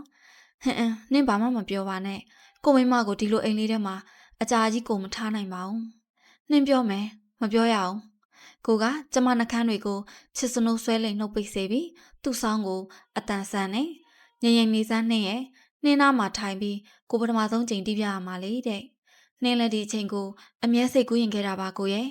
ကိုတီးရဲ့တခြင်းကကျမအရန်ကြိုက်တဲ့ကိုရော်နှင်းနံအဆောင်ပေါ်ကနေဒီစောင်းတန်တဲ့ဒီတခြင်းကိုကြားရိုင်းကြည်နူးရင်ခုန်ခဲ့မြဲကျမအတွက်ခုချိန်မှာတော့ဒီတခြင်းဟာကြည်နူးဝမ်းနဲ့စရာကောင်းပါတယ်ကျမတကူလုံးမိတောက်တွေလိုတရှိန်ရှိန်ပူပြင်းလောင်ကျွမ်းနေတယ်လို့ပဲအိမ်လေးတွေက6ပေကျန်းခင်းပေါ်မှာကျမလူးလိမ့်နေမိတယ်မျက်လုံးတွေကပူနေတာကလည်းမိတောက်တွေလိုပဲပြီးတော့ကျမအာယုန်ထဲမှာထူလိုက်ပါလိုက်အရသာကိုအတင်းညင်းဆန်နေရကထပ်တလဲလဲခံစားနေရတယ်။ကျမဘာဖြစ်နေရလဲ။ကျမဘယ်ရောက်နေရလဲ။ဒါဧပြီကျောင်းပိတ်ရလား။ကိုမိဘတွေစီကျမတို့သွားခဲ့သလား။ကောင်းငင်ဒီမြင့်တက်လောင်ကျွမ်းနေတဲ့မိတောက်တွေကိုကျမချက်ချင်းသတိရလာတယ်။ကျမတို့တောင်တွင်းကိုသွားခဲ့ကြတယ်။သွားခဲ့ပါတယ်။တိတ်ပျော်ဖို့ကောင်းတာပဲ။ပြီးတော့တိတ်ဝမ်းနေဖို့ကောင်းတာပဲ။ကျမတယောက်တည်းရဲ့။ကိုရောကိုရှိတယ်လေနေကိုရှိတယ်။ကျမကမီးလိုမျက်လုံးတွေကိုစူးစမ်းဖွင့်ကြည့်တော့မျက်မှန်အယောင်ကိုဝတိုဝါဒမြင်ရတယ်ပြီးတော့အေးဆက်နေတဲ့ကိုလက်တွေကကျမရဲ့မီးလိုလက်တွေကိုလာဆုပ်တော့ကျမတိတ်လန့်သွားတာပဲကိုမသိဘူးနော်ဟုတ်လားမသိပါဘူးနင်းရဲ့နှင်းပေးမှာကိုထိုင်နေရလေနင်းကိုပူတွေတိတ်တက်နေလို့ကိုရေခဲတင်ပေးမလို့နော်နင်းခဏနေရင်နေကောင်းသွားမှာနော်ကိုတည်သွားလို့ကိုလက်တွေအေးနေရမဟုတ်ဘူးလားနင်းသိကြောက်တာပဲကိုရဲ့နင်းတယောက်တည်းရဲ့နင်းတယောက်တည်းမဟုတ်တော့ဘူးနော်နင်းစိတ်ထဲမှာဘာမှမတွေးနဲ့အခုကိုတို့ကညကန်သားအိမ်လေးထဲမှာပြန်ရောက်နေကြပြီတောင်တွင်းမှာမဟုတ်တော့ဘူးတောင်တွင်းကမီးလောင်မြင်ထဲမှာမဟုတ်တော့ဘူးနင်းနေကောင်းအောင်ကိုကြီးကဲတင်မိမယ်ဟုတ်လားတနာပါရဲကွာကောင်မလေးတယောက်ကိုပူတွေမြန်ကြပါစေဗျာကျမနှစ်ဖူးပေါ်မှာအေးစိမ့်သွားပြီကျမအာယုန်ထဲမှာအထူးရတာကြီးပေါ်လာပြန်နေပြီးတော့ပါလိုက်သွားတဲ့အပါရတာကျမတို့လေတောင်တွင်းကိုရိုးမမီးရထားလန်းခါနေနိုင်ဝင်းဆွေရဲ့ညိုတို့စီးတဲ့မီးရထားနဲ့သွားကြတာမီးရထားပေါ်မှာညိုတွေအများကြီးတွေ့တယ်။စံအိတ်တွေထင်းစည်းတွေခန်းရည်စည်းတောင်တွေဟင်းသီးရွက်တောင်တွေနဲ့ကြက်ညက်နေတဲ့ကြားမှာမီးရထားရောင်စီတဲ့တို့ရဲ့အောက်ဆုံးကိုပါဇက်ဟာငေးမောနှားထောင်ရှာတဲ့ရိုးသားနွမ်းပါတဲ့နေလောင်မျက်နှာတွေတစ်ပုတ်ပင်နဲ့မင်းပြင်းနဲ့ဒလန့်ချုံနဲ့ကလမတဲ့အိုးပေါက်တဲ့စိတ်ညို့အုပ်ဆိုင်မှောင်ရီတန်းနေတဲ့ရိုးမဘော်ကရွာဘူတာလေးတွေကိုတပူတာဖြတ်လာခဲ့တဲ့မိရထားလေးတောင်တွင်းဘူတာကိုဝင်တော့မိုးချုံမှောင်မဲစာပြူ၏နှင်းဟိုမှာရခိုင်ဖျားကြီးလေကိုကလှမ်းပြတဲ့မိရောင်လက်လက်နဲ့ရခိုင်ဖျားကြီးညို့ကိုလွမ်းနေ ဆရာနိုင်ဝင်းဆွေကိုလည်းလွမ်းတယ်လို့ကျမကပြောလိုက်တယ်ထင်တယ်။ညိုတို့စီးတဲ့ယထာမျိုးလေးတွေကျမတို့စီမှာလို့ခြေချပုံးမပါပဲတပြင်းနဲ့ထိုင်ရတဲ့ယထာမျိုးလေးနဲ့ကျမတစ်ခေါက်မှမရောက်ဘူးသေးတယ်။ကိုတို့အိမ်ကိုကျမတို့သွားကြတယ်။အဖေတို့မေတို့အိမ်မှာအတူနေတဲ့ကို့အကိုလက်တို့ဝမ်းသာသွားကြတယ်။ကိုတို့အိမ်ရှိမှာရွှေအင်းတော်ဖျားပွဲတော်ဇေတန်းကြီးကလည်းခင်လို့ပွဲတော်တန်တွေကလည်းပျော်စရာကောင်းလောက်အောင်ဆူညံလို့အမေတို့ဖေတို့ကနေထိုင်ရေးအဆင်ပြေရလားတဲ့တိတ်ကျဲဝန်းနေတယ်လို့ဖြစ်နေတယ်အိမ်ပေါ်တက်မှာမနေတတ်မထိုင်တတ်တယ်လို့ဖြစ်နေတဲ့ကျမတို့နှစ်ယောက်ကပြေးပါတယ်တဲ့ကိုကနောက်မှအေးအေးဆေးဆေးပြောမယ်မေကြီးတဲ့နောက်တနေ့ကျပွဲတော်စည်းတန်းနဲ့ရှောက်သွားကြတယ်မြို့စေးကြီးတဲ့ကကိုတို့လက်ဖက်ဆိုလက်ဖက်ချောက်ဆိုင်မှာဆိုင်ကူရောက်နေပွဲတော်စည်းတန်းနဲ့တဆိုင်ခွဲဖွင့်ထားတဲ့ဆိုင်မှာကျမနဲ့ကိုနဲ့ရောင်းကြည့်ကြတာဘလို့ပြောစရာကောင်းမှန်းမသိဘူးချိန်ခွင်နဲ့လေးကိုငငယ်တုန်းကကစားရတယ်လို့ချိန်တွဲပျော်ရွှင်နေမိပြီးဈေးတဲ့လှုပ်ချင်စိတ်တောင်ဖြစ်မိသေးတယ်။ကျမတို့စီကိုလေအမြန်တပ်ပုံရိုက်ခဲ့တဲ့မိတ်ကလေးမျက်နှာနီနီတွေနဲ့တောသူတောင်သားတွေလာဝဲကြတယ်။ကိုကဈေးတက်တာနဲ့ထည့်ထားတဲ့ဒူးရဘူးတွေကဒူးရတွေတလိတ်ချင်းစတောက်နေခဲ့ရင်အညာသာကြိုက်တဲ့ကျမကိုအညာသာတွေတစ်ခုပြီးတစ်ခုဝဲကြွေတယ်။ကိုမမေကပြောတယ်နေကောင်းရက်တာရွေးပြီးကျမတို့မပြန်ခင်မင်္ဂလာဆွန်းကြွေးမယ်တဲ့အိန္ဒိယန်တွေကိုဆေးပြန်တုတ်ခိုင်းနေတယ်မိခိုးနှုရောင်ဖြော့ဖြော့ဆေးနံလေးတွေတောင်မပြဲသေးဘူးထင်တယ်နော်ဒါဟာတကယ်ပဲဖြစ်ခဲ့တာပါမီးလောင်နေဆိုတာလေမဲမောင်လိတ်တက်လာတဲ့မိခိုးလုံးမမဲကြီးတွေကိုကျမတခါမှမမြင်ဘူးခဲ့ပါပွဲစည်းတာနဲ့မှလူတွေအထိတ်တလန့်နဲ့ပြေးနေလိုက်ကြတာမမေတို့ပြေးတဲ့နှင်းပြေးတဲ့ကိုနဲ့ကိုလက်အတန်းမမေနှင်းကဘာမှသိတာမဟုတ်နော်နှင်းုံတေချာခေါ်သွားပါတဲ့ကိုတို့ကနောက်မှထွက်လိုက်ခဲ့မှာတဲ့ဟင်းကိုမပါပဲကျမမသွားဘူးရန်ကုန်ကပါလာတဲ့ရှီစုမဲစုဝေစားအိတ်လေးကိုတင်းပွေပါရင်ကိုနာမှာရက်နေခဲ့တဲ့ကျမကိုတို့အဖွားကိုတစ်ဖက်လက်ဆွဲချင်းလေးနဲ့ပင့်ထားတဲ့ဖះရုပ်ပွားတော်လေးတစ်ဖက်နဲ့ကိုမမေကလာသမီးအကုန်သေးကုန်လိုက်မယ်တဲ့လာပါညီမရဲ့မျိုးတို့လိုက်လာမှာပါတို့အရင်ပြေးနေကြရအောင်တဲ့ကို့အကိုလိုက်ရဲ့မိမမတူကလိုက်သွားလေနေကိုချင်းလိုက်သွားကိုချက်ချင်းလိုက်ခဲ့မှာဆိုပြီးကိုနဲ့ကိုလည်းတစ်တာတွေကိုရေရင်းနဲ့ပြစ်ချနေကြတယ်အိမ်မက်တစ်ခုလိုပါပဲဘယ်တော့မှပြန်မမတ်ချင်တဲ့အိမ်မက်လေးမိတွေတဝုံဝုံလောင်စားပြူလာတယ်ပွဲတော်စည်းတိုင်းရဲ့နေဘူးခံတက်ခဲ့ပေါင်းမိုးအောက်မှာကျမတို့ပြေးနေကြတယ်ကိုကြီးမြက်လာပါလားမိတွေတကယ်လာနေပြီသိရဲ့လားကျမနောက်လှည့်ကြည့်လိုက်တယ်မိတွေကျမရှိမှရောမမျော်လင့်နဲ့ထထောက်တဲ့မိတောက်တွေမဲမောင်နဲ့မိခိုတွေအမေတို့ကိုကျမမမြင်ရတော့ပါကန်တော်ကြီးပြေးကြတဲ့ဘယ်မှာလဲရင်ကန်တော်ကြီးကကျမတကယ်မရောက်ဘူးလို့ပါပွဲတော်ဇေတန်းတွေကရန်ကုန်စားပေါ်လီပုံတန်အိုဒဲအိုပုံတင်းဖြူလိပ်ပုံအထက်မျိုးစုံပုံတွေပေါ်ကနေပြေးနေကြတယ်လူတွေနဲ့အတူမော်ဟိုက်ငိုချင်စွာကျမတအားလိုက်ပြေးနေတယ်ကန်တော်ကြီးဆိုတဲ့ຫນွေမှာရေဆက်ဆက်ပဲရှိတယ်ကုန်းတော်ဝရီတဝက်ကွင်းပြင်ကျဲကြီးထဲမှာမြောင်များလှတဲ့လူတွေအဲ့ဒီလူတွေထဲမှာဘသူကိုမှမသိတဲ့မျက်နှာစိမ်းကျမကတယောက်တည်းတစ်မျိုးလုံးလောင်သွားပြီတဲ့တည်တဲ့လူတွေအများကြီးတဲ့အိမ်ထဲမှာပဲပိတ်မိပြီတဲ့ကန်လေကောင်မြေအကြားပေါ်မှာပူရမှန်းမသိတဲ့ခြေပလာနဲ့ကြောက်ရွံ့တရုပ်လိုရရင်ကောင်းငယ်ထီမတက်မြင့်တက်လောင်ကျွမ်းနေတဲ့မီးတောင်နေကြီးတွေကိုငဲကြည့်နေမိရဲ့ကျမသူမီးထဲမှာကြံရစ်ခဲ့တာမေကြီးရဲ့မောင်မျိုးနိုင်လေသမီးကိုထားရစ်ခဲ့ပြီသူသိပ်ပူမှာပဲမေကြီးရဲ့သမီးသိတာပေါ့တစုံတယောက်ကပြေးတဲ့အိုးကျမဘယ်ကိုပြေးရမှာလဲကန်လေကောင်မီးလုံးတွေပြတ်ကျလာတယ်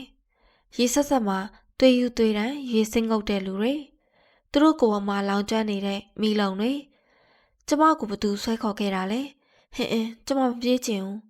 တနေရာမှာကျမပုံကျသွားခဲ့တယ်အုတ်နေရာလေးတစ်ခုနာမှာသူ့ကိုကျမကမီလို့ရင်ကွဲမတက်မောဟိုက်ပူပြင်းလို့ဒါနတ်မီတော်ရလေးတဲ့နတ်မီတော်ရဟုတ်လားနတ်မီတော်ရဆိုတာဖုံးကြောင်လေနင်းကိုလိုက်ပို့မယ်တဲ့ကျမမိထားတဲ့အုတ်နေရာလေးကစာရီကို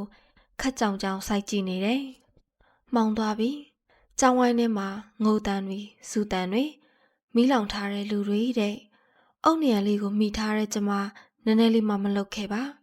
ဘသူမှလည်းကျမနာအောင်မလာခဲ့ကြပါမြို့ထဲမှာမီးတွေရဲတုံးတဲ့ လူသေးတွေလည်းအများကြီးပဲတဲ့ဟုတ်လားလူသေးတွေတဲ့လားမိကျွမ်းထားတဲ့လူသေးဆိုတာဘယ်လိုမျိုးလဲမိကျွမ်းထားတဲ့လူသေးဆိုတာဘယ်လိုမျိုးလဲတဖြည်းဖြည်းညင်နဲ့တိတ်ဆိတ်ငြိမ်သက်သွားတဲ့အမောင်ထဲမှာကျမတယောက်တည်းရဲ့ကျမမျက်လုံးတွေဟာမိတ်လို့မရခဲ့ကြပါနှင်းတဲ့နှင်းဦးတဲ့ဟိုးဝေးကြီးကတက်တက်လေးလွင့်လာတဲ့အတန်ကျမမလုပ်ခဲ့ပါကိုလာမယ်ဆိုတာကျမသိတာပေါ့အကောင်ထဲရုပ်တရက်မရှိတော့တဲ့ကိုရဲ့ဝင်းကျင်လေးနှင်းရည်တဲ့တဖြည်းဖြည်းနီးလာတဲ့အတန်နှင်းဦးဒီရက်မှာနှင်းဦးရှိလားတဲ့မောဟိုက်တုံလုံးနေတဲ့အတန်ကို့နောက်ဘလို့ရောက်သွားမှမသိပဲကျမဟာကို့လေပင်ကိုခလေးလေးတယောက်လိုအတင်းကျပ်ဖတ်ထားရင်ကိုတည်သွားပြီမဟုတ်လားတဲ့လှကွေလေးရေးတာနေတဲ့လက်ကွင်းများစွာကိုဖျက်ရင်မဆုံးနိုင်အောင်ရှာရင်ကိုနဲ့ကျမဖြတ်တန်းခဲ့ရတဲ့မိလောင်ညာကျမတို့နှစ်ယောက်ရဲ့ကြည်ပြတ်သွားခဲ့တဲ့မျောလင့်ချက်အမုံလေးတစ်မုံလိုပဲ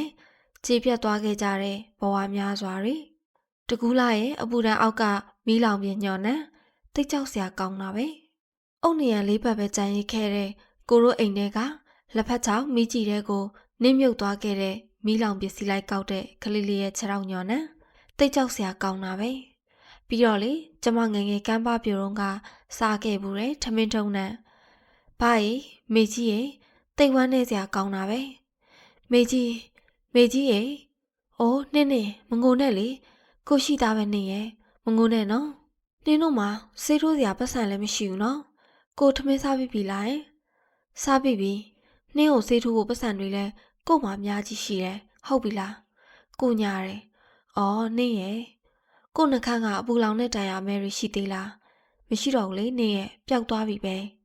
နင်းတို့ပြန်လာတော့လေကို့မိကငိုတယ်ကိုကလည်းငိုတယ်နင်းရလဲကွာနင်းလှုပ်ချင်တယ်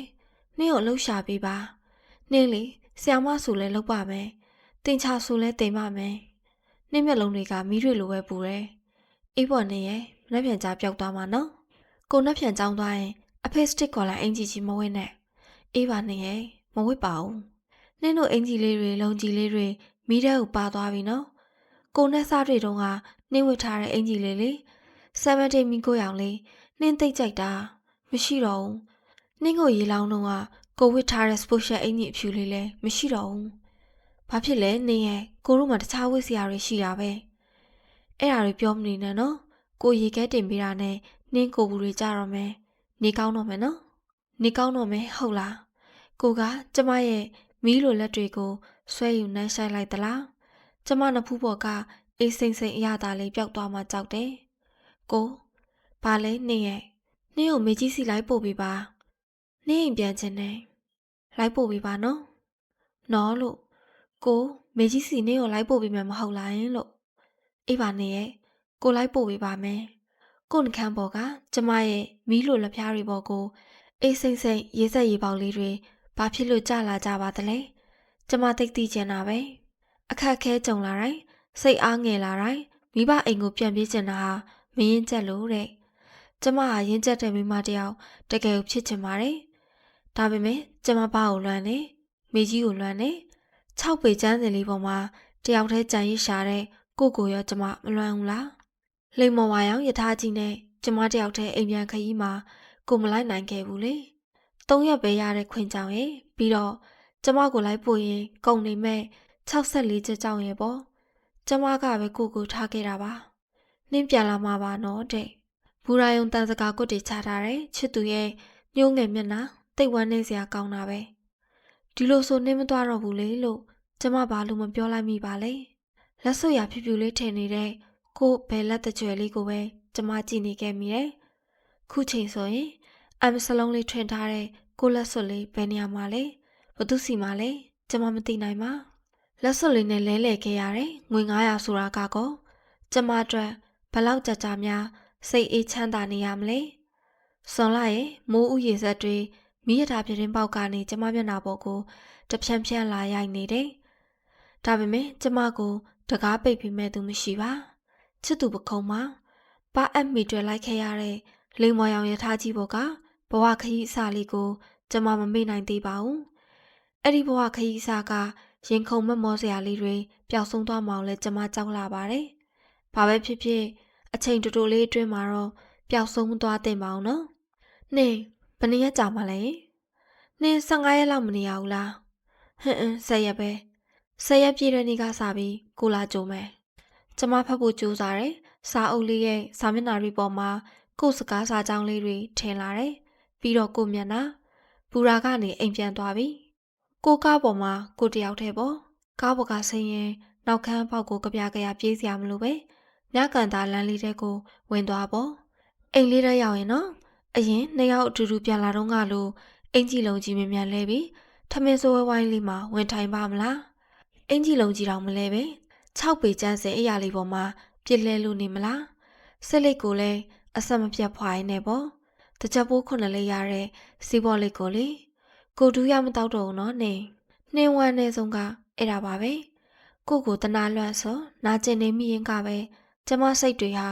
အင်ကိုမြမြန်ရောက်ချင်နေခဲ့မိတယ်။ဘားနဲ့မိကြီးကိုအမြန်ဆုံးတွေ့ချင်နေခဲ့မိတယ်။နှင်းတို့နှစ်ယောက်ခုချိန်ကစားပြီးဘယ်တော့အတူပဲနော်။ဘယ်တော့မှခွဲမသွားဘူးဆိုတဲ့စကားတွေကိုဘဝခရီးစားဟော်ရီရထားကြီးပေါ်ကယူတန်းနှစ်ယောက်ထိုင်ကုန်လေးပေါ်မှာကျမပဲပြောခဲ့တာပါ။ကျမတို့နှစ်ယောက်ရဲ့ရှေ့ဘဝခရီးမှာကိုမပါတယ်ကျမမပါတယ်ဒီလိုခရီးမျိုးတွေကိုကျမတို့ဘယ်နှခါလောက်သွားနေရအောင်ပါလဲ။အမြန်ရထားကြီးပေါ်ကရိုးတန်းထိုင်ကုန်လေးမှာစာအုပ်တအုပ်နဲ့ကျမမိုးလင်းခဲ့တယ်။3 လကျော်ကွဲကွာနေခဲ့ရတဲ့အညာရဲ့လေးနက်မြေနက်တစ်ပင်နန်းတွေဟာကျမကိုမျက်ရည်ဝိုင်းလာအောင်လွှမ်းစေပါတယ်။ပြီးတော့ဇွန်လာလေထဲမှာမတိမတာပါလာစားပြူပြီးဖြစ်တဲ့ဝါစုနန်းဝါစုတော့မှာပေါ့နော်။မန္တလေးဘူရာကိုဖြည်းဖြည်းချင်းဝင်နေတဲ့ရထားကြီးပေါ်ကနေလှမ်းမြင်နေရတယ်။ရှားစုဘူတာတဲ့။အဲ့ဒီရှားစုဘူတာတန်လန်းရဲ့အရှိဘမှာကြောက်ခဲထူထပ်ကြမ်းတမ်းတဲ့ဖြက်လန်းကလေးတစ်ခုရှိတယ်။အဲ့ဒီလမ်းလေးပေါ်မှာလွန်ခဲ့တဲ့3 နှစ်တုန်းကဘာဘူးပဲမှမရှိပဲမျိုးနိုင်နဲ့နင်းဦးဆိုတဲ့သမီးစားတွဲလေးတွဲအချိန်ချင်းခါရှောက်ခဲ့ကြဘူးတဲ့ချစ်သူအနမ်းလို့ကျမယုံမှုခဲ့ဘူးတဲ့ဝါစုနန်းနဲ့မှာဘာဖြစ်လို့များဝမ်းနဲ့နာကျင်စရာကောင်းတဲ့အနံ့တွေရောနှောပါဝင်လာပါလေ38လမ်းအေးလမ်းကျမကိုဝမ်းသာအားရနှုတ်ဆက်ရင်စပိန်လေးနဲ့ကိုမေးကြတော့ကျမဝမ်းပန်းတနေနဲ့ခေါင်းရမ်းပြမိတယ်မန္တလေးမြို့ရဲ့လမ်းမကြီးတွေစပိန်လေးတစ်စီးနဲ့အပူပဲမရှိရွာရိုးကိုပေါက်လျှောက်သွားပြီးမင်းတို့နဲ့တွေ့ဆုံနိုင်ခွင့်တို့မှမရှိတော့ပါဘူးကွယ်ကိုလက်စွပ်ကလေးနဲ့လဲလှယ်ခဲ့ရတယ်ပတ်စံလေးတွေပါတဲ့အိမ်နက်လေးကိုလွှဲပြီးအဝတ်စားအိတ်လေးတစ်လုံးမုတ်ထုံ2 ထုပ် 3 ထုပ်ထည့်ထားတဲ့ကျွတ်အိတ်လေးတစ်လုံးကိုဆွဲထားတယ်ကျမကိုတရုတ်တန်ဂုံဒရာကြီးကလည်းပြုံးပြီးကြိုးရှာပါတယ်သူ့လေကတစ်တွေပေါ်ကနေစပိန်လေးတစ်စီးကိုပြိုင်တူမှာပြီးချစ်သူနဲ့ပျော်ရွှင်ခဲ့ဘူးတယ်ကောင်မလေးတယောက်ကိုသူမှတ်မိနေသေးတယ်ဂုံဒရာကြီးပေါ်ကလမ်းကြည့်မနက်ခင်းတရုတ်တန်းစီဟာစီကားလှုပ်ရှားနေမြဲ17 နာရီထိုးရင်ဈေးသိမ်းတဲ့ဒီဈေးထဲမှာအင်ကြီးစားလေးတစ်စားမိရှည်တပွဲအတွက်ကျမတို့တငယ်ချင်းတွေမနက်9 နာရီကနေ17 နာရီထိဈေးနှံလျှောက်သွားပျော်ရွှင်ခဲ့ဘူးတယ်နှစ်စစ်ချိုခေါက်တီးလေးတစ်ချောင်းကိုနဲ့အတူလာဝယ်ဘူးတယ်ကိုအတွက်မိကိုရောင်ဆွဲတာလေးတစ်ထည်လာဝယ်ဘူးတယ်ကုန်းဒရာဘွားစနေချင်းနှာခေါင်းထဲဝင်လာတဲ့မုံငင်းခြင်းနဲ့ကြစ်သွန်ခြင်းနဲ့စီတိုဘူးနံတွေဟာမပြောင်းလဲတဲ့တရုတ်တန်းနံတွေပါပဲ။ကျောင်းတုန်းကကျမတို့နှစ်ယောက်ထိုင်နေကြတော့ဝင်စားဘူးတဲ့ထမင်းတစ်ခါပြင်းနှစ်ချက်ဆိုတဲ့ထမင်းဆိုင်လေးလည်းရှိသေးတယ်။ဒါပေမဲ့မြေပြူဆိုင်ပုတ်လေးပေါ်မှာတော့ထမင်းတစ်ခါပြင်း4 ချက်တဲ့။တရုတ်တန်းရဲ့ရောင်စုံပြိုးပြတ်နေတဲ့အထက်တန်းကြားမှာဖျက်ဆောင်နေတဲ့ကျမရဲ့ရှက်အင်ကြီးအပြာစင်းလေးနဲ့လေးမောင်ပြာအောင်ထမိန်လေးဟာတဖြည်းဖြည်းနဲ့မိန်ဖြော့သွားသလိုပဲကိုလက်စွပ်ကလေးနဲ့လဲလှယ်ရခဲ့တဲ့ပတ်စံတွေကနေကိုစိုးဝယ်ပြီးခဲ့တဲ့ကျမရဲ့ရှက်အင်ကြီးလေးဟာလက်ရွေးစင်အောက်ကကြိုက်တာရွေးယူ35 ချက်ဆိုတဲ့လမ်းဘေးရှက်အင်ကြီးပုံတွေကပါကျမတို့တငယ်ချင်းတွေဟော်ရီဈေးကိုလာတဲ့နေ့ဆိုရင်လေအားလုံးအလားဆုံးအတောက်ပါဆုံးဖြစ်တဲ့အင်ကြီးထမိန်ကိုရွေးဝစ်ခဲ့ကြတာနော်လှပါတယ်ညီမရဲ့ဒီဖက်နယ်လေးကမှပန်းတော်လေးတွေနဲ့လှလွန်းလို့ကျမကောင်းချကနေလဲသွားတယ်ဒီအတန်ကိုကျမတိတ်တီတာပေါ့ရိုးသားပွင့်လင်းချိုအေးကျဲလောင်တဲ့အတန်လေးအမကြီးအထက်ဆိုင်တွေကြားကဖက်နှက်ဆိုင်လေးရှိမှရက်နေတဲ့ပန်းရင်ညိုအမကြီးတင်ချပွဲရမခင်မကကျမကိုတက်အံ့တော့ကြည့်လို့ဟဲနင်းနေရဲ့ပိန်လိုက်တာဟဲမတရားပဲခွေးကောင်မလေးနင်ပေတုံးတေတုံးပဲလားရွှေမျက်မှန်ရောအမကြီးကဝမ်းသာအားရနဲ့ကျမရဲ့လက်ချောင်းပေလေးကိုစုပ်ထားတယ် ခမကြီးရရောဒီမှာဘာလုပ်နေရတော့မြင်းချမှာမနေဘူးလားငါခုမာစတာလာတက်နေတာကျောင်းမှာဆရာမပြန်လို့ရရင်မစိုးဘူးပေါ့ဟဲ့ပိုင်းယူမှာပဲနေတယ်နင်တို့ကိုတတိယလိုက်တာရမ်းမယ်ဟဲ့ဟုတ်သားပဲအမကြီးက qualify ဖြစ်တာပဲမာစတာသင်ချာတန်းဆိုတာကပောင်မှာကြောက်စရာအကောင်းဆုံးဖြစ်မယ်အေးဟုတ်တယ်ဟဲ့ရိုးရိုးသားသားထောက်ခံလိုက်တယ်အမကြီးရဲ့မျက်လုံးဝိုင်းလေးတွေကိုကြည့်ပြီးကျမရီလိုက်မိတယ်နင်နဲ့ရွှေမြမန်တို့လက်ထက်တာရန်ကုန်မှာသွားနေတာတွေမမများတို့ကငါ့ကိုပြောပြတယ်သူတို့နင်တို့မင်္ဂလာဆောင်လာတယ်ဆိုခွေးကောင်မလေးပွဲတော်လာမယူပဲယောက်ျားတော့ယူတယ်ခုနေလို့ရပြီလားရပြီလေထမင်းချက်ဝိလျှော်ရတဲ့လို့သွားစမှာဟဲ့တကယ်ပြောတာအမကြီးရဲ့ကျွန်တော်လေအလုပ်ရပြီလားဘာလုပ်လဲလို့မေးတဲ့သူတွေကိုမရသေးပါဘူးအလုပ်မရှိသေးပါဘူးဆိုတဲ့အဖြေဖြေရတာအခါပေါင်း3 သိန်းလောက်တောင်ရှိတော့မယ်အဲ့ဒီဖြေကြီးကိုညှင်းငွေးလာပြီတခါတလေရပြီဆိုတဲ့အဖြေလေးကိုတိတ်ဖြေခြင်းနဲ့သိလားအေးပါဟဲ့အမကြီးကဖက်နှက်လေးတွေကိုတသက်ရက်ပြန်စီရင်မျက်နှာလေးအိုအိုနဲ့ဒီဆိုင်ကငါ့တော်ဆိုင်လေငါ့ကို1 လ 300မမိုးပေးတယ်ចောင်းစီပေါ်ဟာငါဖေမေတွေကအိုပြီးဟဲ့လဲလို့ရတာကလည်းလွယ်တာမဟုတ်ဘူးအင်္ဂါအကူညီတိတ်မယူရအောင်လို့ပေါ့ဟဲ့တို့ဆောင်မနေတော့ကလို့300နဲ့ခုမရတော့သိလား900လောက်မှလောက်တယ်အင်္ဂါ200ပဲပို့ရတာပေါ့ဟာငါ class ကလည်း12နာရီကျော်မှရှိတာဆိုတော့မနက်ပိုင်းအားနေတဲ့တူတူပေါ့ကောင်းပါတယ်မကြီးရဲ့နင်တို့ရန်ကုန်မှာရောအလုံးမပေါ်ဘူးလားဟွန်းအလုံးတော့မပေါ်ကြီးကန်းတွေအုံးပင်တွေကားတွေလူတွေပေါ်တယ်အဲ့ဒါဘာလို့ရမှာလဲဟဲ့မသိဘူးလေကျမနဲ့မကြီးကျောင်းတော့ကလို့ပါရဲ့မဟုတ်ပဲရီလိုက်မိကြတော့ဈေးဝယ်သူရောက်လာတယ်ကျွန်တော်သွားရမယ်နော်မကြီးအဝကူရအောင်မမို့လို့ခုမှရထားဆင်းလာတာရွှေမြတ်မှန်ကခွင့်မရလို့မကြီးကျွန်တော်တယောက်တည်းရဲ့ဟဲ့နင်ဆောင်လာပြီးပါအောင်လားစကားပြောရအောင်လေမလာချင်လွမ်းစရာလေးတွေဖြစ်ကုန်မှာဆိုလို့အောင်မဲနင်ကဘသူ့ကိုလွမ်းကျင်သေးလို့လဲဝေလွင့်ကိုလားအင်းပေါ့သွားမယ်ဗျာအေးဟဲ့နင်းရှီလန်းကျိုးကွေလေးမှာဆွဆွေတို့လင်မယားရှိတယ်ဆွဆွေဆိုတာပိုင်းညိုဆောင်သူစီစီကိုပညာပေးသူပြီးတော့ကျောင်းတိုင်ရင်လက်ထပ်ပြီးကျောင်းဆက်တတ်တဲ့သူလေလူတွေရှုပ်ထွေးနေတဲ့လမ်းချိုးကွေမှာဆွဆွေတို့လင်မယားကိုကျမရှာလို့မတွေ့ပါကျမတို့အမြဲစားနေကြမိရှေဆိုင်လေးစီကိုလှမ်းကြည့်လိုက်တော့မှမိရှေဆိုင်လေးပေးကမိရှေဆိုင်လေးတစ်ဆိုင်မှာအဆမတန်ဝဖြိုးနေတဲ့မမတ်မိချင်းစရာဆွေနဲ့သူ့အမျိုးသားကိုတွေ့ရတယ်သူတို့မိရှေရောက်နေကြတယ်လေစီတွေရွှဲနေတဲ့စနီတုံးဘော်ကဝတာရုံကြီးကိုတတောက်တောက်တင်လိနေတဲ့မိမဝဝကြီးကိုကျမနှုတ်မဆက်ခဲ့တော့ပါသူတို့ဆိုင်လေးပေးနာကမိရှေဆိုင်လေးမှာတယောက်နဲ့တယောက်တစိမ့်သိမ့်ကြည့်ပြီးစားခဲ့ကြတော့ကဝသားဘက်လေးတွေတယောက်ပကံနဲ့တယောက်ထည့်ပေးခဲ့ကြတော့ကတနေ့နေ့မှာဒီလိုမိရှေဆိုင်လေးတစ်ဆိုင်ကိုကိုရိုင်းရောင်းချရလိမ့်မယ်လို့ဆွေတို့တွေးမိခဲ့ကြမှာမဟုတ်ဘူးနော်ကျမတို့တွေဟော်ရီဈေးလမ်းမပေါ်မှာလွတ်လပ်ပေါ်ပါပျော်ရွှင်စွာရှောက်ခဲ့ကြတာဟာလွန်ခဲ့တဲ့4 နှစ်လောက်ကပါ4 နှစ်ဆိုတာမကြာသေးတဲ့အချိန်ကာလတစ်ခုပါနော်ကျမတို့ရဲ့ဘဝအလှည့်ပြောင်းဟာဒီလောက်ပဲမြန်ဆန်သင့်ပါသလားဈေးထိပ်ကစိုက်ကတစ်စီးရှိမှာအင်္ဂလိပ်မပြတ်ခက်တီတီဝင်ထိုင်ပြီးစကိုင်းကားဂိတ်ကိုသွားဖို့ပြောပြနေတဲ့ကျမဟာပထမနှစ်ကျောင်းသူဘဝကစိုက်ကားစီးရမှာအင်မတန်ရှက်တတ်တဲ့ကောင်မလေးတစ်ယောက်နဲ့ဘာမှမဆိုင်တော့သလိုပဲပထမနှစ်ရဲ့တခုသောညနေမဝေနဲ့ကျမမင်္ဂလာဈေးကဈေးဝယ်ပြီးပြန်လေစေးချောင်းယောက်ျားလေးဆောင်ရှိမှာပေါ့စိုက်ကားငါစီးမိကြတာနှစ်ယောက်သာသူရှိကထိုင်ငါရှိကထိုင်လို့ရင်ကျမကပြုံးဆိုစိုက်ကားနောက်ခုံကိုဝင်ထိုင်ချလိုက်တော့စိုက်ကားကြီးကထောင်သွားရောအဆောင်ရှိအုတ်ခုံဘောကចောင်းသားတွေရဲ့ရည်တန်းကိုတသက်မမေ့အောင်ရှက်ခဲ့မိတဲ့အဖြစ်ဟာခုတော့လေအပြင်းပြေရီမောစရာတစ်ခုလိုပါပဲနေပြီးတော့စကိုင်းကားလေးရဲ့ရှေ့ကန်းတောင်လေးကနေပြီး28လမ်းရှမ်းခောက်ဆွဲဆိုင်လေးကိုကျမမြင်ခဲ့ရတယ်။တပြေအေးဆိုင်လေးလည်းရှိနေမြဲပါပဲ။နောက်ကြရင်ကိုသားနဲ့သမီးကိုတပြေအေးဆိုင်မှာ ice cream လာကျွေးရင်ပြောပြရမယ်နင်းရဲ့ဟော်ရီဆိုင်ကခုံလေးတစ်ခုံပေါ်ကနေပြီးမင်းမေပြန်လာကိုဖေစောင့်ခဲ့ရတာပေါ့ကွာလို့တဲ့။ရိုးရိုးကလေးစိတ်ကူးရင်ခဲ့တာတော့မှနင်းတို့ဘဝမှာမဖြစ်နိုင်ခဲ့ဘူးကိုရဲ့နော်။ရေဦးပေါက်ချိန်မို့စက်ကရုံးပင်တွေစီတန်းနေတဲ့စကိုင်းလန်းဟာ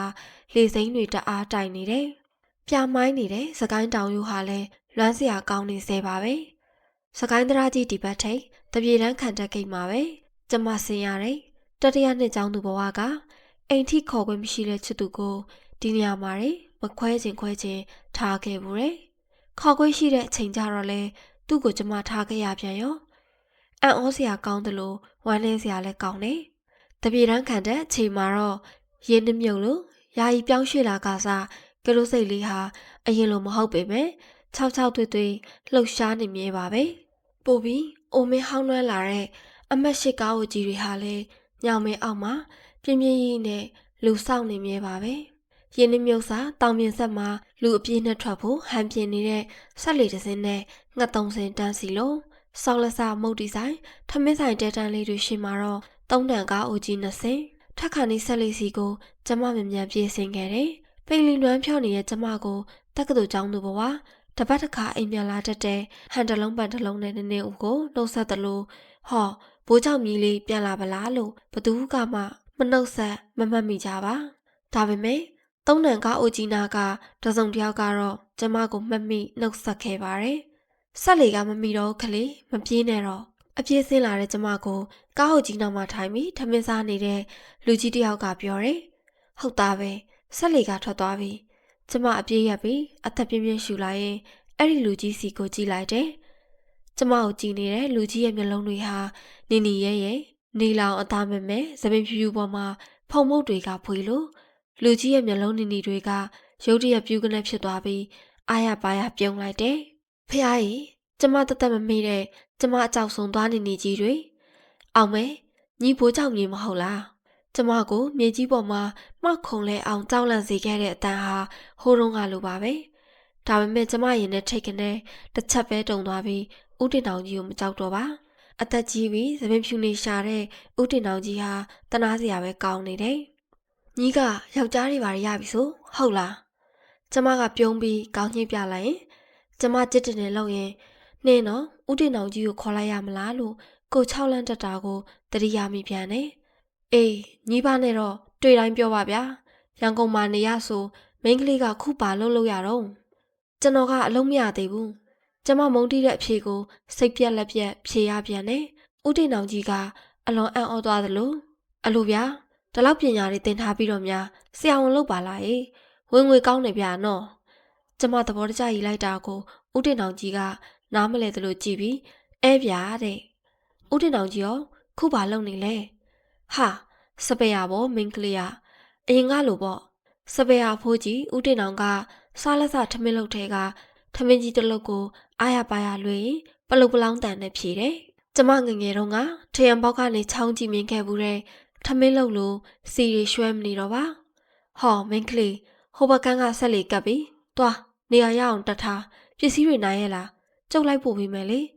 ရတယ်ကျွန်တော်နိုင်ပါတယ်သွားမယ်နော်ကျမကိုအာရပါရခေါင်းညိတ်ပြုံးပြနှုတ်ဆက်လိုက်တဲ့ဦးတင်အောင်ကြီးရဲ့သွားနေကြီးတွေဟာကွန်ဂျိုတက်လိုနေုံမကမဲနေကြပြီလူးလိမ့်ဆက်လေလေးရဲ့ရေကရက်တွေနောက်မှာအိပက်အတန်မြည်တတ်တဲ့ငှက်ကလေးတွေမျက်နှာငယ်နဲ့ကြံရိတ်ခဲ့ကြတယ်ငှက်ကလေးတွေပေါ်မှာလူသိမ့်မပါပဲမဲ့အိပက်အချိန်မောင်းများစွာကိုချွေးတိကြအောင်ခတ်နေရရှာမှာပဲအေယာဝရီတစ်ဖြက်ရောဒုထဝရီတစ်ဖြက်ရောကိုခဏလေးနဲ့ဖြတ်ပြီးကန်းကိုကတ်တဲ့ဆက်လီလေးပေါ်ကနေကျမဘာရဲ့ရင်းနှမြုပ်စာကရိုးစိတ်လေးကိုလှမ်းမြင်ရပြီကားတင်ကူတဲ့မော်တော်ကြီးကိုလည်းမြင်ရတယ်ဘာနဲ့တွေ့ရတော့မယ်ဘာပဲနားမှာလဲစီရီကန်းလေးထဲမှာလားဆက်လီပေါ်ကနေအလျင်စလိုဆင်းလိုက်တဲ့ကျမကိုဆက်လီသမားလေးကပတ်စံတောင်းတော့ကျမကြောင်သွားတယ်ဘာရဲ့မြေကျမကိုသူမသိရှာအောင်ထင်ပါရဲ့ကျမကအမဘိုးเจ้าရဲ့မြေကွာလို့ပြောပြီးထွက်လာခဲ့တာကိုကောင်လေးကနားမလဲသလိုကြည့်ကြံခဲ့တယ်ကျမတိတ်စဉ်းစားကြည့်မနေအားပါဘူးကျမရဲ့ဘကိုကုန်းထိတ်ကကမူလေးပေါ်မှာလှမ်းမြင်နေရပြီလေ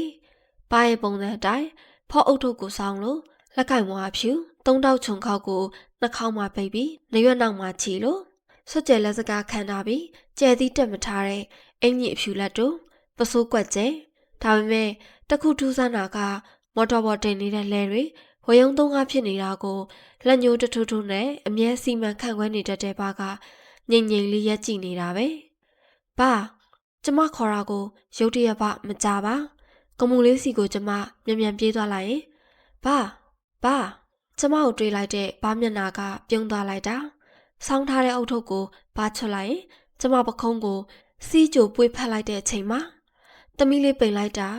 သမီးနေမကောင်းလို့ဆိုတော့ကျမတို့ညီဖိုးနှစ်ယောက်ရဲ့ဝ ဝမ်းသာဝမ်းနဲ့အတန်နဲ့တန်ဟာတပြိုင်နက်ထွက်လာတယ်။ဘာနဖူးနဲ့ကျမနဖူးထိမိတာနဲ့ကျမဘလူဝမ်းနဲ့လာမှမသိဘူး။ဘာစပင်တွေတအားဖြူသွားပြီ။ပိန်လဲပိန်သွားတယ်။ပြီးတော့ကျမကိုပြောပြနေတယ်။ဘာရဲ့အာရော်တဲ့အတန်ခုဘာတို့ကတော့မလုပ်ရတော့ဘူးသမီးရဲ့ဘာအလုံးမလုပ်ရတာတလကြော်သွားပြီ။ဘာမနေတတ်တာနဲ့မနက်တိုင်းဒီနားမှာလာရက်ကြည့်နေတာဒီကမူလေးပေါ်မှာကျမဒီတစ်ခါကြားတဲ့မျက်ရည်တွေကတော့တနာစရာကောင်းတဲ့ကျမရဲ့ဘာအတွက်ပါ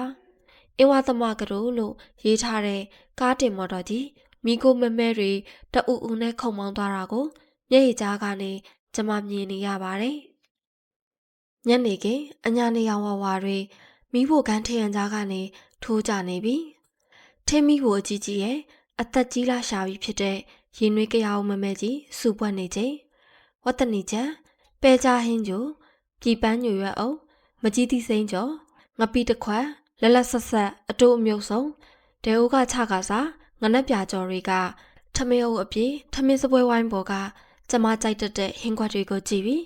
ကျမရင်ဘာဖြစ်လို့နေနေရတယ်လဲစားလေသမီးတဲ့စားလေမမနှိမ်တဲ့ဘာမေကြီးဖေဖေမေမေနဲ့မောင်လေးတို့ရဲ့ကျင်နာတန်တွေဟာကျမကိုမျက်ရည်ဝဲစေပါတယ်ဒီကျင်နာတန်တွေကြားမှာကျမတယောက်တည်းမဟုတ်ပဲကိုပါရှိနေရင်ဘယ်လောက်များကောင်းလိုက်မလဲကျမเจ้าကပြန်လာချိန်မျိုးမှာဒီလိုဟင်းတွေဟော်ရီစပွဲဝိုင်းပေါ်မှာဘသူမှမတိုက်တွန်းရပဲအားရပါရစားခဲ့ဘူးတယ်ခုကျမဘာဖြစ်လို့ရင်နဲ့တွန့်ဆုတ်နေရတယ်လဲဒီဟင်းတွေကိုကျမလိုပဲကိုလည်းကြိုက်တယ်လေမုတ်တစိတ်ရှိရင်တစ်ဖက်စီစားရမယ်သူကျမမှရှိနေခဲ့ပြီလေစားသန်သမီးငါသမီးကိုဝါတုတ်ကလေးဖြစ်လာအောင်ကြွေးရမယ်ငါသမီးចောင်းပိတ်ရမှာဝလာတယ်လို့မျိုးလေအလူကကြံနဲ့သူ့အကြိုက်ဝတ်သားရင်းချက်လေးနဲ့တနေ့ကိုထမင်း3လီတာစားတာចောင်းဖွင့်တော့သူ့ကိုတငယ်ချင်းတွေမမှတ်မိကြဘူးခုလဲမောင်မျိုးနိုင်မမှတ်မိပဲဖြစ်သွားအောင်သမီးဝါအောင်စားစမ်းအေးနော်မောင်မျိုးနိုင်မှာလိုက်လာရင်ကောင်းမှာစကားတွေတွတ်ပြောရင်ပေါ်ပါသွက်လက်နေတဲ့မိကြီးရဲ့နှစ်ဖူးဆန်စားဖြူတွေဟာချွေးသေးတွေနဲ့ကပ်နေကြတယ်အရီတွန့်စာပမိုးပေါ်မှာတော့အိုမဲတစားလူပေလို့ကျမအတွက်နဲ့တအိမ်သားလုံးအတွက်ကျောင်းကညီမလေးနှစ်ယောက်စီပို့ဖို့အတွက်မေကြီးတနေ့လုံးမမောနိုင်မပန်းနိုင်ချက်ပြုတ်နေခဲ့တာမေမေနဲ့ဖေဖေကအယောင်းဝယ်အတွက်တနေ့ကုန်သွားရတယ်လေမေကြီးကဖေဖေတို့မေမေတို့အိမ်မှာလာနေရတယ်ဟိုဘက်အိမ်ကအသက်ကြီးမှငယ်ချေဦးနဲ့လက်ထပ်လိုက်တဲ့တော်တော်တို့မိသားစုနဲ့ပါပါပေါ့လက်ပြန်နေလေကြမှာသမီးကြိုက်တဲ့မုတ်ချီပါကြောရမယ်စံမုတ်လက်လက်ဆက်ဆက်ရှိတယ်ဟိုတနေ့ကမှသွားထောင်းထားတာတန်တော်ချင်းထညက်ကြီးတွေလည်းကောင်းလိုက်တာမှမောင်တင်အောင်ဝင်ပေးသွားတာသမီးရဲ့သိလားတင်အောင်တယောက်ကတော့ငါ့ကိုအတိမတ်ပြုတ်ရပါသေးတယ်။အိုးအဖေကလည်းဘသူအတိမတ်ပြုတ်မပြုတ်ပေါ့ဂရုစိုက်เสียလားကို့မှာအသက်ကြီးပြီသားတွေသမီးတွေနဲ့နားနားနေစမ်းပါဆိုမှဒီအလုပ်ပဲစိတ်ဆွဲနေတာပဲဒီလောက်တောင်ရှိတာမနေရဲ့သမီးပြန်ရင်ညီးဘိုးကြီးကိုခေါ်သွားအဖေမြီးနဲ့ဖျားဦးလိုက်သွားဘယ်နဲ့လဲဖေနည်းနည်းလေးတယောက်တည်းပြန်ရမှာနဲ့ဘာကကျမကိုလှမ်းကြည့်နေရှာတယ်မေမေကလည်းကြည့်နေတယ်ပဲညိုတစုံကိုအင်္ဂရိမပြတ်ခတ်တော့ရင်ကျမကလေမေမေကလည်းဘာပင်မှန်းမှာပေါ့သမီးကပြန်ရဲပါတယ်ဒီလိုဟန်ဆောင်လင်ညာတက်အောင်ရက်ဆက်ညင်းပဲတက်အောင်ကျမကိုဘယ်ရာတွေကများတင် जा ပေးခဲ့တယ်လေတိတ်ဝမ်းနေစရာကောင်းတာပဲကျမကိုမှန်လေးတစ်လုံးနဲ့ညာနဲ့တကောင်ရေစိတ်ကိုခောက်တုတ်ခောက်ပြန်ပွေ့ချီထမ်းပိုးပို့ခဲ့တဲ့ပါလေလက်ဖေးကိုယ်တိုင်ဖြောတိုက်ခဲ့တဲ့ပါလေចောင်းသွားရလမ်းပေးကြောက်တဲ့စပိန်နဲ့ထိုးစင်းလဲကြခဲ့တော့ကကရိုစိတ်ကနေယထာစင်းလုံးဒုံမောင်းခိုင်းပြီးငါးရန်ကျောင်းသူကျမစီစိုးရင်တကြီးပြေးလာခဲ့တဲ့ပါလေဘာရင်သမီးရဲ့အိမ်ဆိုတဲ့နေစရာလေးထဲမှာအိတ်စရာဆိုလို့6ပေကျန်းစင်လေးတစ်ခုပဲရှိတာသမီးတို့မှာပတ်စံလည်းမရှိဘူးဟင်းဘာယူလာခဲ့မဲ့ပတ်စံနဲ့လဲကျမဘာအောင်မပြူးစုပြစီနဲ့ဘာနဲ့မေကြီးစီကမဟုတ်ဘူးဆိုတော့ကျမအရင်တွင်တောင်းခဲ့တဲ့ပတ်စံကိုလည်းတိတ်လိုချင်နေရနဲ့ကျမမှာတောင်းရတဲ့တတိတွေမရှိတော့ပါမျိုးသိမ့်နိုင်တဲ့အတတ်ပညာကိုလည်းကျမတမြောက်ခဲ့ပါပြီအဲ့ဒီနေ့ညဦးပိုင်းမှာမမျောလင့်ပဲညီမလေးနှစ်ယောက်ပါကျောင်းကပြန်လာတော့ပျော်စရာကောင်းသွားတယ်ကျမရဲ့မဖြစ်ညစ်ကျဲလက်ဆောင်ခန်းညံ့မုတ်ထုတ်လေးတွေကိုကဘာပေါ်မှာအကောင်းဆုံးအစားအစာတစ်ခုလိုအရသာခံစားတော့ကြရင်မမနဲ့ငါတို့ဘဘာပါတလဲဆိုတော့ညီမလေးနှစ်ယောက်ရဲ့မိကုန်းကိုကြားရင်တော့ မဖြေနိုင်တဲ့ကျမဝမ်းနေရကငိုချင်လာတယ်ဟဲ့မမနေမနေမကောင်းဖြစ်လို့ပါဆိုမှဘာဝချင်ရမလဲဆိုတဲ့မေကြီးရဲ့ကျင်နာတန်ကကျမကိုပုံငုံမိကျင်လာစေတယ်ညအိယာဝင်လို့အရင်ကမေကြီးနဲ့ကျမတူတူအိတ်နေကြအိယာလေးပေါ်မှာမေကြီးရဲ့တန်မုတ်တွေတန်ကိုလည်းကြားရောကျမတင်မထားနိုင်တော့ပါဘူးရင်ပါနေကြဆောင်းနေသိန်းတန်ကိုရှူရှိုင်းရင်မျက်ရည်တွေတလိမ့်လိမ့်ကျလာခဲ့တယ်မေကြီးဟာတန်မုတ်တွေကိုရွတ်ဖတ်ရင်းကဟိုတုန်းကလိုပဲကျမကိုစကားတွေဖောက်ဖောက်ကြီးပြောနေခဲ့ပါတယ်ဒါပေမဲ့ရှေးစကားတွေပုံမြင်တွေတော့မဟုတ်တော့ဘူးသမီးနေမကောင်းဖြစ်တာသွေးရိုးသားရိုးဆိုပေမဲ့ဆရာဝန်နဲ့ခဏခဏပြကြည့်နော်ဒီမှာနေတော့လဲပြကြည့်ရအောင်မယ်သမီးနေမကောင်းတာခလေးချောင်မဲဆိုပြီးမေကြီးတို့ကဝမ်းသာသွားကြတာသမီးမိကတော့မွေးပြီးရင်သူယူမှာတဲ့ယောက်ျားလေးဖြစ်ပါစေတဲ့တားမနိုင်စီမီယာကြလာတယ်မျက်ရည်တွေနဲ့ကျမမျက်နှာကိုခေါင်းအုံနဲ့ဖိကတ်ထားတယ်မေကြီးရဲ့ဒါတွေမပြောဘဲရွှေုံနဲ့ရွှေကြားတက်ကဲရိတ်သွားကြတဲ့အကြောင်းလေးပြောပြစမ်းပါလားငွေမင်းသားနဲ့မထွေးလေးအကြောင်းဖြစ်ဖြစ်ပေါ့မေကြီးတကယ်ပြောပြရင်ကျမငငယ်တုန်းကလိုနှစ်ချိုက်သဘောကြပြီးမျက်တောင်လေးလန်းအိတ်ဆက်သွားမှာလားလောလောဆယ်မှာတော့ဝမ်းနဲ့မျက်ရည်ကျနေတဲ့ကျမဟာမျက်ရည်ဆူလူတဲ့ပါပြင်ကိုနန်းရှိုက်တီတို့ချုံမော့တက်သူတယောက်ကိုတတိယလွမ်းဆွနေပြီလေဆယ်ရက်ကျော်ရင်သူလာကြုံနေမှာဆိုတဲ့အတွေ့နဲ့ရက်တွက်စာပြုနေပြီလေနက်ဖြန်နေ့လဲမုတ်ချီပါကြောနောက်နေ့မနက်အုံထမင်းချက်ရအောင်မယ်ရန်ကုန်မှာအုံသီးပေါ်တယ်ဆိုပေမဲ့ငါသမီးတို့နှစ်ယောက်တည်းဘယ်ချက်စားပြစ်ပါမလဲဝတ်သားဟင်းလေးလည်းချက်ကျွေးရင်သေးတယ်အိမ်မှာကအစာမဆုံးဖြစ်နေတယ်တရတိကြောင့်နဲ့ဇီးပြူတိကြောက်ပဲရှိတယ်မယန်းတိကြောင့်နဲ့ဖန်ကားတိကြောက်ကမရှိဘူးအစာဆုံးအောင်ဝယ်ပြီးဟင်းလေး၅ပိတ်တာချက်လောက်နဲ့ဖုန်ကြီးစွန်ကက်လေးလုံးလိုက်မှနဲ့တူတယ်အန်ရကင်းပိရိတ်လေးပါလေးရော့ဖုန်ကြီး10ပါးလောက်နဲ့လူနဲ့ပေါ့ဆွေစုမျိုးစုလေးပေါ့ဆွေစုမျိုးစုတွေလည်းဟိုတုန်းကလိုစွန်ကက်ခဏခဏမလုံနိုင်ကြတော့ပါဘူးနေအောင်ငါသမီးကြိုက်တတ်တာဘာရှိသေးတော့အချစ်ဆုံးမိလေးအတွက်စေတနာတွေတုံကြစီစဉ်ရင်ဖွားရည်လို့သူအိပ်ပျော်သွားပေမဲ့မိုင်မဲလာတဲ့ညီလို့သူကတော့ဆက်ရက်မြောင်းလေးကိုတွက်ချက်စဉ်းစားရင်အိပ်မပြောနိုင်ခဲ့ပါမနက်မိုးမလင်းတလင်းအိတ်ချင်မှုတူနဲ့မနိုးတနိုးကျမနားတဲ့ကိုမောင်လေးရဲ့ကျဖကြီးတွန်တန်းမမေနဲ့မေကြီးရဲ့စွန်ကတ်အတွက်တီတိုတိုင်မင်းတန်းနှက်ကလေးတွေအတန်တွေရောနှောဝင်လာကြရင်တော့ငယ်ဘွားကိုရောက်နေရတယ်လို့ကျမခံစားရပြန်တယ်ခဏနေရင်ကြားရတော့မယ်ဈေးသွားကန်ဒီမမေတနခါသွေးတန်ကိုကျမစောင့်နေမိတယ်တနခါသွေးရင်မမေအမြဲဆိုတဲ့စကိုင်းတရားတချင်းကိုနားထောင်ရင်ငငယ်တုန်းကလိုကျမကြည်နူးခြင်းနဲ့ဟောမမေတနခါသွေးတန်မှန်တင်ခုံနဲ့အန်ဆွဲလေးကိုဖွင့်ပိတ်တန်အဆက်မပြတ်ထွက်လာတဲ့တနခါသွေးတန်ဟာတိတ်နားထောင်လို့ကောင်းတဲ့အတန်ဆိုတော့လေမမေသမီးသိကြိုက်တဲ့အပိုက်လေထပါတော့မရကြောဂေးဆက်လို့ရွှေချက်ရဖျားဘူးစကိုင်းတရားကိုတော့မြည်ငငယ်တုန်းကလိုပဲထပါတော့မရကြောဆိုပြီးခြံအောင်ကိုမမေလှန်ဆွဲအောင်မလားဒါပေမဲ့မမေဟာဘာတချင်းကိုမှမဆိုခဲ့ပဲတိတ်တိတ်ဆိတ်ဆိတ်တနခါလိမ့်ပြီးသွားခဲ့တယ်ဆောင်စားနေတဲ့ကျမကမကြင်မနှက်အံ့ဩစိတ်နဲ့အဲ့ရတဲ့ကလူလဲထထိုင်တော့တနခါလိမ့်ပြီးသွားတဲ့မမေထရတာနဲ့သွားဆောင်တယ်ထပါတော့မရကြောဘာလို့မဆိုတော့တာလဲမမေသမီးတို့ငငယ်တုန်းကလိုလေမမေကကျမကိုကြည့်တယ်စိတ်မှမပြောတာပဲသမီးရဲ့တချင်းဆိုလို့ပဲရမလဲဟိုတုန်းကလည်းမပြောတော့ဘူးသမီးရဲ့မပြောတော့ဘူးတဲ့မပြောတော့ဘူးဟုတ်တယ်နော်မမေသမီးတို့အတွက်ပျော်စရာရက်ဟာဘယ်မှာရှိလိမ့်မလဲပျော်စရာရက်ဟာမိဘရင်ဝင်ဆိုပြီးပြန်ပြေးလာခဲ့တဲ့ကျမဟာ15ရက်မြောက်နေ့မှာတော့ပျော်စရာရက်လို့တခါထင်မှတ်ပြန်တဲ့ချစ်သူရင်ဝင်စီကိုပြန်ပြေးလာခဲ့ပြန်တယ်လိမ္မော်ဝါရောင်ယထာကြီးရန်ကုန်ဘူရာကိုဝင်တာနဲ့ကြောက်စရာကောင်းလာတဲ့ရန်ကုန်မိုးရင်းကအညာသူကျမကိုစီးကြိုနေခဲ့ပြီလေတဲတဲမဲမဲရွာနေတဲ့မူကိုတအံတော်ငေးကြည့်ရင်ဘူရာထဲမှာကျမကိုယ့်ကိုအကြာကြီးစောင့်နေမိတယ်စုလီကနေပဲအမြန်ကားလေးတွေစီးပြီးအိမ်မြန်တက်တဲ့ကျမဟာဘူရာကြီးကနေဘလို့ဘတ်စကားစီးရမှန်းမသိပါပြီးတော့ကျမမှာအသွားတော့ကလိုအဝတ်အစားအိတ်လေးတစ်လုံးနဲ့ကြွကြွအိတ်လေးတစ်လုံးနဲ့မဟုတ်ဘူးလေလိုအပ်တဲ့ထင်တာမှန်သမျှစုပြုံထည့်ပေးလိုက်တဲ့မေကြီးရဲ့ပစ္စည်းတွေပြည့်နေကျင်းချင်းကဘတ်စကားစီးဖို့မဖြစ်နိုင်ဘူးကိုယ့်ကိုလည်းမတွေ့ရဘူးကိုဘာဖြစ်လို့ကျမကိုလာမကြိုတော့တာလဲဆိုတဲ့အတွေ့ကလည်းကျမရင်ကိုပူလောင်စေတယ်လှဲတန်းလို့အော်ခေါ်နေတဲ့မိုးရီတဲကစူပေါင်းလေးပိန်းတက်စီလေးနဲ့30ပေးပြီးကျမတက်လိုက်လာခဲ့တယ်မိုးရီတွေဖွေးနေတဲ့လမ်းမကြီးတွေပေါ်မှာ အမဆုံးမြင်ရတဲ့ထီးအောင်ဆုံးအုပ်ကြီးကိုကြည့်ရင်လမ်းထိပ်ကနေအိမ်စီသွားဖို့အရေး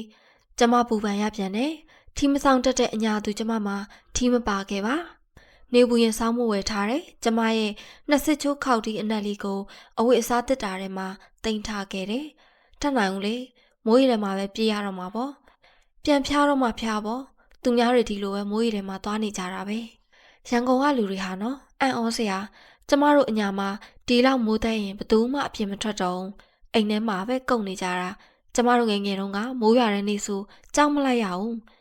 ညကန်သားလမ်းကလေးထိပ်မှာကားရတော့ကျမတိတ်လန့်သွားခဲ့တယ်။တွေတုန်းက6တွေ့ကျန်းတန်းနဲ့အလှနဲ့ချစ်စရာမြကန်သားလမ်းကလေးဟာရွှွန့်ရည်တွေတဝဝစီးစင်းနေပြီးပုံပြက်ပံပြက်ဖြစ်လို့နေပါရောလား။ခမားတရီဖက်နှက်ကိုချွတ်ပြီးကင်သွားဒီတိုင်းဝင်လို့ခမားလန့်မလွယ်ဘူး။ကားစရာကမိုးရီထဲမှာလမ်းကိုငေးကြည့်နေတဲ့ကျမကိုအကြံဉာဏ်ပေးရင်ညှင်းညူတယ်။မိုးရင်းကြီးထီးဆောင်ရတယ်ဗျ။မိုးရင်းစီးဖက်နှက်လည်းစီးတာမဟုတ်ဘူးတဲ့။ဘာလဲမိုးရင်းစီးဖက်နှက်ကျမတို့စီမှာမိုးရင်းစီဖက်နှက်ဆောင်းရင်းစီဖက်နှက်ရဲ့လို့မရှိပါ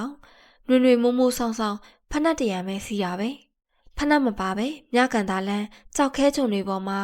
လမ်းမလျှောက်ရတဲ့ကျမက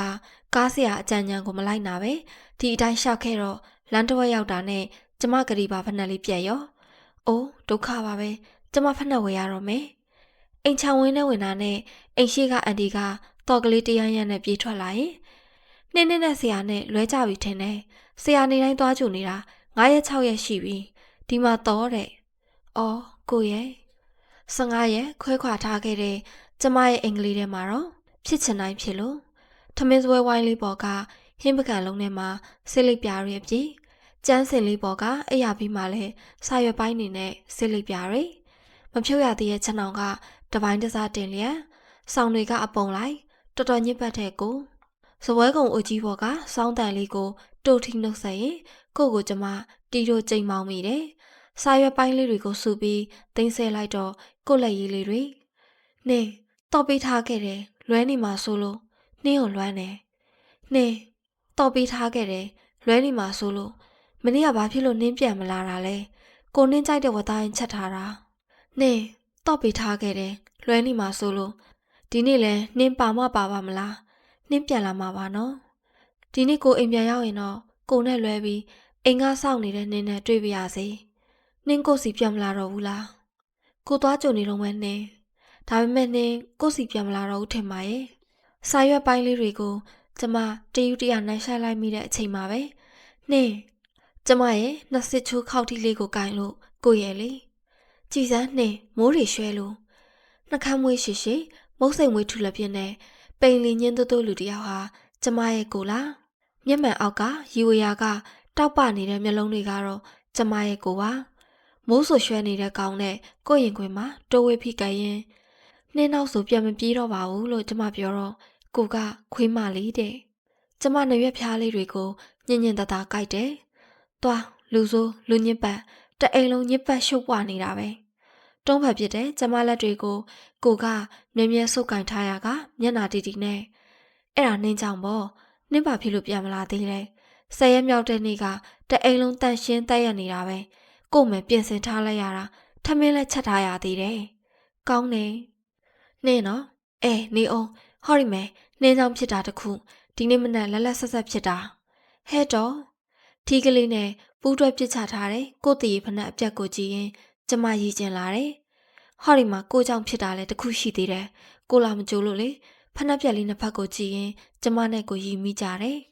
ဒါကြောင့်ကားဆရာကြီးကပြောတာကိုမိုးရစီဖက်နှက်စီးရမယ်တဲ့နင်းသဘောပေါက်သွားပြီနင်းတို့နှစ်ယောက်စလုံးကြက်ပေါင်ဖက်နှက်ပဲပြန်ဝဲရမယ်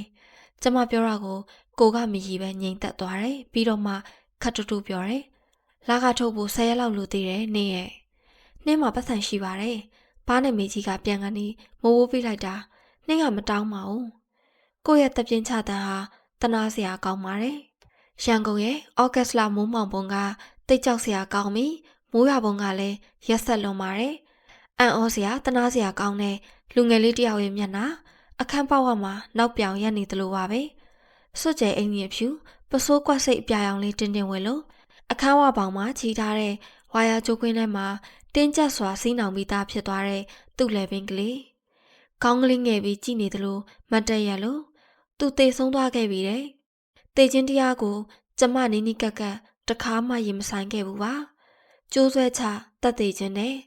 အင်မတန်ခါးသီးရဆက်တဲ့သေခြင်းမျိုးပဲ။ဒါကိုကျမဘယ်လိုလုပ်မေးဖြောက်ပြရမလဲ။ဩဂတ်လရဲ့မိုးတညက်နေအရှင်အန်တီရဲ့စူးစူးဝါးဝါအော်တန်ပြီးတော့ကျမကိုအာကိုတကြီးဖတ်တွယ်ရင်အခန်းကားနေတဲ့ចောင်းသားလေးတွေရဲ့အခန်းပေါ်ကိုတင်းကြီးခိုင်းတဲ့အန်တီရဲ့လဲဘင်းမှာကြိုးခွင်းဆွလို့အန်တီဆင်းပြေးခဲ့တာခလေးတေပလားရင်တဲ့အဲ့ဒီနေ့ကကန်ဆိုးစွာခြံဝင်းထဲမှာကျမနဲ့အန်တီကလွဲလို့ဘသူမှမရှိခဲ့ပါနှစ်ယောက်စလုံးចောင်းသားလေးကိုမထီရဲမကင်ရဲပဲကြော်ဆိုလို့အကြာကြီးအော်ခေါ်နေတဲ့အန်တီနဲ့ကျမလေသူ့မျက်နှာကိုအကြာကြီးစိုက်ကြည့်နေခဲ့တာလွန်ခဲ့တဲ့3ရက်လောက်ကပဲအမကျွန်တော်ကျိုင်းတုံကပြန်လာလို့လက်ဆောင်လာပေးတာတဲ့ကျမမမြင်ဘူးသေးတယ်ရေနွေးနဲ့ပြုတ်စားလို့ရတဲ့ ready made ခောက်ဆွဲတုံးလှလှလေးနှစ်ထုပ်ကျမနဲ့မနီမဝေးကတန်အိုးအစ်စ်လေးထဲမှာခုထိရှိသေးတယ်ညတွေမှာတဖြက်ဖြက်လန့်လို့ပြီးကျမအိမ်မပြောတော့ပါ6ချားတုံလုံးနေတတ်ပြီးကိုလက်မောင်းကိုတင်းဆုပ်ပြီးအိတ်တဲ့ကျမကိုကတော့တဖြစ်တောက်နဲ့သွားမကြည့်ရဘူးနေရဲ့ဖြစ်မှဖြစ်ရလေကွာနဲ့မျက်နှာပြက်နေတတ်ပြီးကျမဘေးနားမှာဆေးဘောလိတ်တဖွာဖွာနဲ့ထိုင်ဆောင်နေတတ်တယ်။သစေတို့ဘာလို့ဆိုတာတွေကိုကျမမယုံကြည်မကြောက်တတ်ပါဘူး။ဒါပေမဲ့နေကင်းပိုင်းကိုကြောင်းသွားနေတဲ့အခါမိုးမောင်ကြပြီးမိုးတွေတအားရွာလာရင်တော့ကျမဘလို့အားငယ်တုံလုံးမှမသိဘူး။မိုးမောင်ကြီးကြလာရင်လေပြုံးဆိုမောင်မိုက်သွားတတ်ပြီးရွာလာရင်လေမိုးတန်ကကြောက်စရာမိုးတန်ကိုတိုးပေါအောင်အော်ခေါ်ဖို့တောင်မလွယ်လာဘူးမိုးတန်ဆူညာဖုံးလွှမ်းထားတဲ့အိမ်လေးတွေက6ပေကျန်းစင်လေးပေါ်မှာမီးလုံးဝဝါလေးကိုပဲအားကိုရင်ကျမတယောက်တည်းစိတ်အားတင်ပြီးနေရတယ်မိုးမောင်ကိုကျမမုန်းတယ်မိုးတန်ကိုကျမမုန်းတယ်မိုးတန်တိတ်ဆိတ်သွားတဲ့အခါကျတော့လေကျမတို့ခြံဝင်းတဝင်းလုံးဟာထူးထူးခြားခြားငြိမ်သက်နေတတ်ပြန်တယ်ကျောင်းသားလေးနဲ့အခန်းချင်းကပ်ရဲ့အိမ်ငါးတွေပြောင်းကုန်ကြပြီလေကိုရောကျမပါအိမ်ငါးတွေပြောင်းတဲ့အကြောင်းကိုစကားနဲ့ထည့်မပြောမိဘူးသတိထားနေကြတယ်ကိုကကျမကိုနှိမ်ခင်းမှမထားခဲ့တော့ပဲကျောင်းကိုခေါ်သွားတယ်ကျောင်းကန်တင်းထောင်မှာနှစ်ယောက်သားလက်ဖက်ရည်တစ်ခွက်မုတ်တစ်ခုစီနဲ့မနက်စာစားပြီးရင်ကိုစားတင်နေချိန်မှာကျမကစားတအုပ်နဲ့စားကြီးတိုက်ပေါ်မှာအချိန်ဖြုံးရင်းနဲ့ရက်တော်တော်များများကိုနေခဲ့ရသေးတယ်ကျမစိတ်တွေတည်ငြိမ်လာတဲ့အထိပေါ့အဲ့ဒီရက်တွေမှာကိုကကျမကိုစကားတခွန်းပြောတယ်နင်းအိမ်တွေကိုစုံစမ်းကြည့်ပြီးအခန်းတစ်ခန်းကိုအိမ်စဘောကအနည်းဆုံး9000ဖြစ်နေပြီတဲ့2000ကျော်လောက်ရမယ်ကျမရဲ့ဆွဲကြိုးနဲ့ငကက်လေးအကုန်းနဲ့စိတ်ကူးရင်ထားတဲ့ကျမဘာမှမပြောနိုင်ခဲ့ပဲစဘော3000လောက်နဲ့ရမယ်နေရာဟာလေကိုလန်းစရိတ်ကုန်မဲ့နေရာမို့လာကလေးရတဲ့ကတမတ်အပိုးမခံရတဲ့ကျမမစင်စားရဲ့ပဲဘာမှမဖြစ်သလိုမျက်နှာမျိုးနဲ့တချီတမောင်းအားတင်းရပြန်နေကိုကလည်းနှင်းဖြစ်အိမ်မပြောင်းခြင်းပဲနဲ့ဒီအိမ်လေးပဲကောင်းပါတယ်နှင်းခုဆိုဘာမှမဖြစ်တော့ဒီအိမ်လေးမှာပဲနေမယ်1982ခုနှစ်လုပ်ငန်းခွင်ကျူရှင်လို့ရေးထားတဲ့အခန်းချင်းချင်းလေးပေါ်ကိုမတ်ဆောက်ကျင်းမြောင်နဲ့လေကားကနေပြီးကိုနဲ့ကျမတက်ခဲ့ကြတယ်အခန်းတောင်ကစီးမလေးစီမမေးကြည့်တော့ဘာဖြစ်မှလဲတဲ့ရာပြန်လို့ကျမကပြောတော့အနီးကတက်လာကျူရှင်တက်လိုက်ပေါ့တဲ့တနေ့တစ်ချိန်တနားရီတင်မယ်မှတ်စုတွေလည်းအပြည့်စုံရမယ်300တဲ့ငွေ300ကျမတို့နှစ်ယောက်တစ်လ300တဲ့ငွေရဲ့4 ပုံ 3 ပုံရှင်းလို့ဘာမှမဆိုင်တဲ့စီးမလေးကိုအော်ပြောခြင်းစိတ်ပေါက်လာတယ်နှစ်ယောက်သားပြန်ဆင်းခဲ့ကြပြီထုံးစံအတိုင်းကိုကမျက်နှာပြက်ငြိမ်သက်လို့နေတယ်ရန်ကုန်မြို့ရဲ့နာမည်ကြီးထက်တန်းကျောင်းတစ်ကျောင်းရဲ့ခုံဆောင်လေးတစ်ခုမှာရာပြက်စာမေးပွဲကိုခက်တီတီနဲ့ကျမဖြေနေတယ်မြန်မာစာမေးခွန်းမစိုးဘူးကျမဖြေနိုင်တယ်အင်္ဂလိပ်စာမေးခွန်းမစိုးလာပါဘူးသဘောတရားကြီးရာနဲ့အထွေထွေဘဟုတုတမေးခွန်းကျမလုံးဝမဖြေနိုင်တော့ပါအဲ့ဒီနေ့ကစာမေးပွဲမဖြေနိုင်တဲ့ကျမကိုကတနာတဲ့အနေနဲ့တဲ့သမရယုံမှာတက်ရှင်ပြတယ်တလားလုံးအသုံးစရိတ်400နဲ့လောက်အောင်လို့မြို့ရဲသွားတဲ့2ယောက်ဘတ်စကားစရိတ်တစ်ကျပ်20ကိုတောင်မသုံးရဲခဲ့တဲ့ကျမတို့2ယောက်ဟာအင်မတန်ကြိုက်တဲ့တက်ရှင်နဲ့ဝေးခဲ့တာကြားခဲ့ပြီစောက်တန်းဘက်ကိုလည်းခြေဦးမလဲနိုင်တာကြားခဲ့ပြီ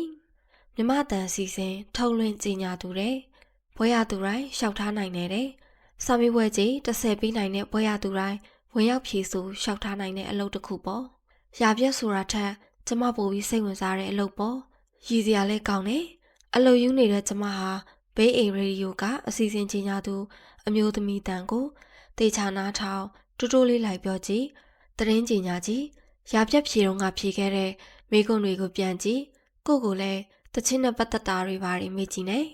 ဖြေကနေ့မှာမြမအတန်ကအမကြီးတယောက်နဲ့စုံတယ်သူကပြောတယ်ရင်းရင်းနှီးနှီးစေတနာနဲ့ပြောရရင်မဖြေပါနဲ့တဲ့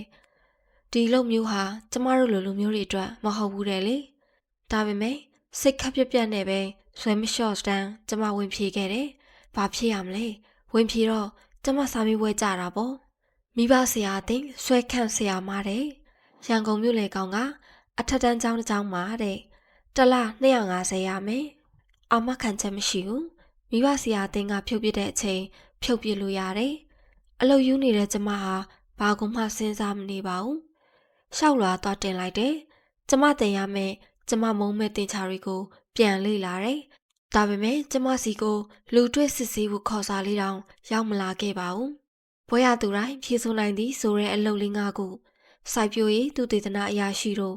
စိတ်ကမ်းအရာရှိတို့အလုပ်ယုံခွဲမှုတို့တင်ချာပွဲရကျမနဲ့မဆိုင်တဲ့အလုပ်တွေပါပဲဒါပေမဲ့ကျမဖြေခဲ့ပါတယ်ဘယ်စာမေးပွဲမှလည်းမအောင်ခဲ့ပဲဘာအလုပ်မှလည်းကျမမရခဲ့ပါ1983ခုနှစ်83ခုနှစ်ရဲ့နနက်ခင်းတစ်ခုဟာမကြခင်ရောက်လာတော့မယ်မနက်3နာရီတိကျမတစ်စက်ကလေးမှအိတ်လို့မရခဲ့ပါတက္ကသိုလ်စာကြည့်တိုက်ကကိုငါပြီးတဲ့စာအုပ်5အုပ်ထဲက2အုပ်ကုန်သွားပြီဒီစာအုပ်5အုပ်ကုန်သွားတဲ့တပတ်ခါလောက်ကြာကိုနောက်ထပ်စာအုပ်တွေငါလာလိုက်အောင်မယ်ကျမဖတ်ရလိုက်အောင်မယ်ကျမမှရှိနေတဲ့မြောင်များစွာသောအလားအချိန်တွေကိုစာဖတ်ခြင်းနဲ့ဖြုံတိပြရတာကိုကျမမကြိုက်ဘူးလားကျမစာဖတ်ဝါဒနာပါခဲ့ပါရဲ့နော်ဟုတ်ပါတယ်ဒါပေမဲ့အိပ်ပြက်ညများစွာကိုစာအုပ်တွေနဲ့ဖြတ်တိုင်းကပဲကျမစိတ်တွေမတည်ငြိမ်နိုင်ခဲ့ဘူးလေကျမစိတ်ဓာတ်တွေတိတ်ကြနေတယ်အနာဂတ်ပြောက်တယ်ဆိုတာဒါမျိုးပဲဖြစ်လိမ့်မယ်ထင်တယ်ခဏနေရင်မိုးလင်းလာမယ်မိုးလင်းလာရင်ကျမအိယာကထားရမယ်မျက်နှာသေးတနခါလိမ့်ပြီးကိုနို့ကိုအဝတ်စားလဲပြီးတာနှစ်ခါကိုရင်ခွင်ကနေကျမခွာထွက်လာရင်ကိုဒီတစ်ခါအတီးပြောတာနော်မဟုတ်ရင်တော့နင်းကလမ်းဘေးမှာဈေးသွားရောင်းပြမှာကိုကကျမကိုကြည့်ပြီးပြုံးတယ်ကဲပါစနေသမီးရဲ့ကိုတကယ်ရအောင်ရှာပေးမှာပါခုလောလောဆယ်တော့နင်းအိတ်ရမယ်နင်းညမအိတ်ဘူးကိုသိတယ်ဒီတော့နင်းအိတ်ဒီနေ့ထမင်းလည်းမချက်ရအောင်အဝတ်လည်းမလျှော်ရအောင်ကိုနေ့လည်းပြန်လာတော့ကျောင်းကတခုခုဝယ်ခဲ့မယ်အဲ့ဒီကြတော့ပတ်စံနင်းဘာမှမပြောရအောင်ကိုစီစဉ်တဲ့အတိုင်းနင်းလိုက်နိုင်ရမယ်အိတ်နှလုံးမိတ်ထားနင်းရလေအိတ်တော်နေရဲ့ကိုစကားနားထောင်စမ်းပါသွားစမ်းပါကိုရဲ့နင်းသိပါတယ်ဒါနင်းအတွက်ချော်နေအစ်စ်တစ်ခုပါကက်စတယ်ဆန်နဲ့ကနောက်ဆုံးခန်းဟာတိတ်ကောင်းတာနော်နင်းသူ့ငယ်ဘွားခန်းစားချက်တွေအကုန်လုံးကိုအော်ကက်စထရာတီးလုံးကြီးတစ်ခုအနေနဲ့တီးပြသွားတာအယုတ်တွေကိုမကြည့်ဘဲနဲ့တီးလုံးကြီးနားထောင်ပြီးခန်းစားကြည့်ရင်ကိုသူ့ဘဝကိုထပ်တူခန်းစားလို့ရတယ်သူ့အဖေကိုရီပြားယောဂတဲ့ကြီးနဲ့အိမ်တွေလိုက်တောင်းရတဲ့အခန်းတွေသူ့အဖေနဲ့သူခွဲပြီးဆေးရုံကိုသူ့အဖေကြီးပို့လိုက်တဲ့အခန်းတွေဘူရောင်မှာဖတ်ငိုကြတဲ့အခန်းတွေတီးလုံးကို compose လုပ်ထားတာတကယ်ပေါ်လွင်တာနော်တက္ကသိုလ်ရိပ်သာလမ်းရဲ့ညနေခင်းဟာစိတ်ပျော်နေမှဆိုရင်တော့ကြည်နူးလွမ်းကျင်စရာပါတေးရွက်ဝါရွှေအေးချမ်းငြိမ်သက်တဲ့ပတ်ဝန်းကျင်ကန်းကော်တော့ကအုပ်အောချုံများတဲ့ဒါရီဟာကျမအတွက်တော့ခါတိလို့နေလေသလားတိလာနေကိုပြောနေတဲ့စကားတွေကိုကျမမကြပါလမ်းလျှောက်နေရကပြုံးဆိုကျမရလိုက်တော့ဘာဖြစ်တာလဲနေရုတ်တရက်ရင်ထဲမှာအလိုမကျမကြေနပ်အားငယ်နေကြဝမ်းနဲ့စိတ်တွေဝင်လာတဲ့ကျမကနှင်းရအလက်ခါအသုံးမကျတဲ့တာမန်မိန်းမတစ်ယောက်ပဲနှင်းကိုကမျက်နှာညှို့ညှို့ပြပြနဲ့ကျမလက်တွေကိုဆွဲဆုပ်လိုက်တယ်ဟုတ်တယ်နှင်းရအလက်ကားပဲနှင်းဘဝဒီလိုနဲ့ပြီးသွားမှာနှင်းသိတယ်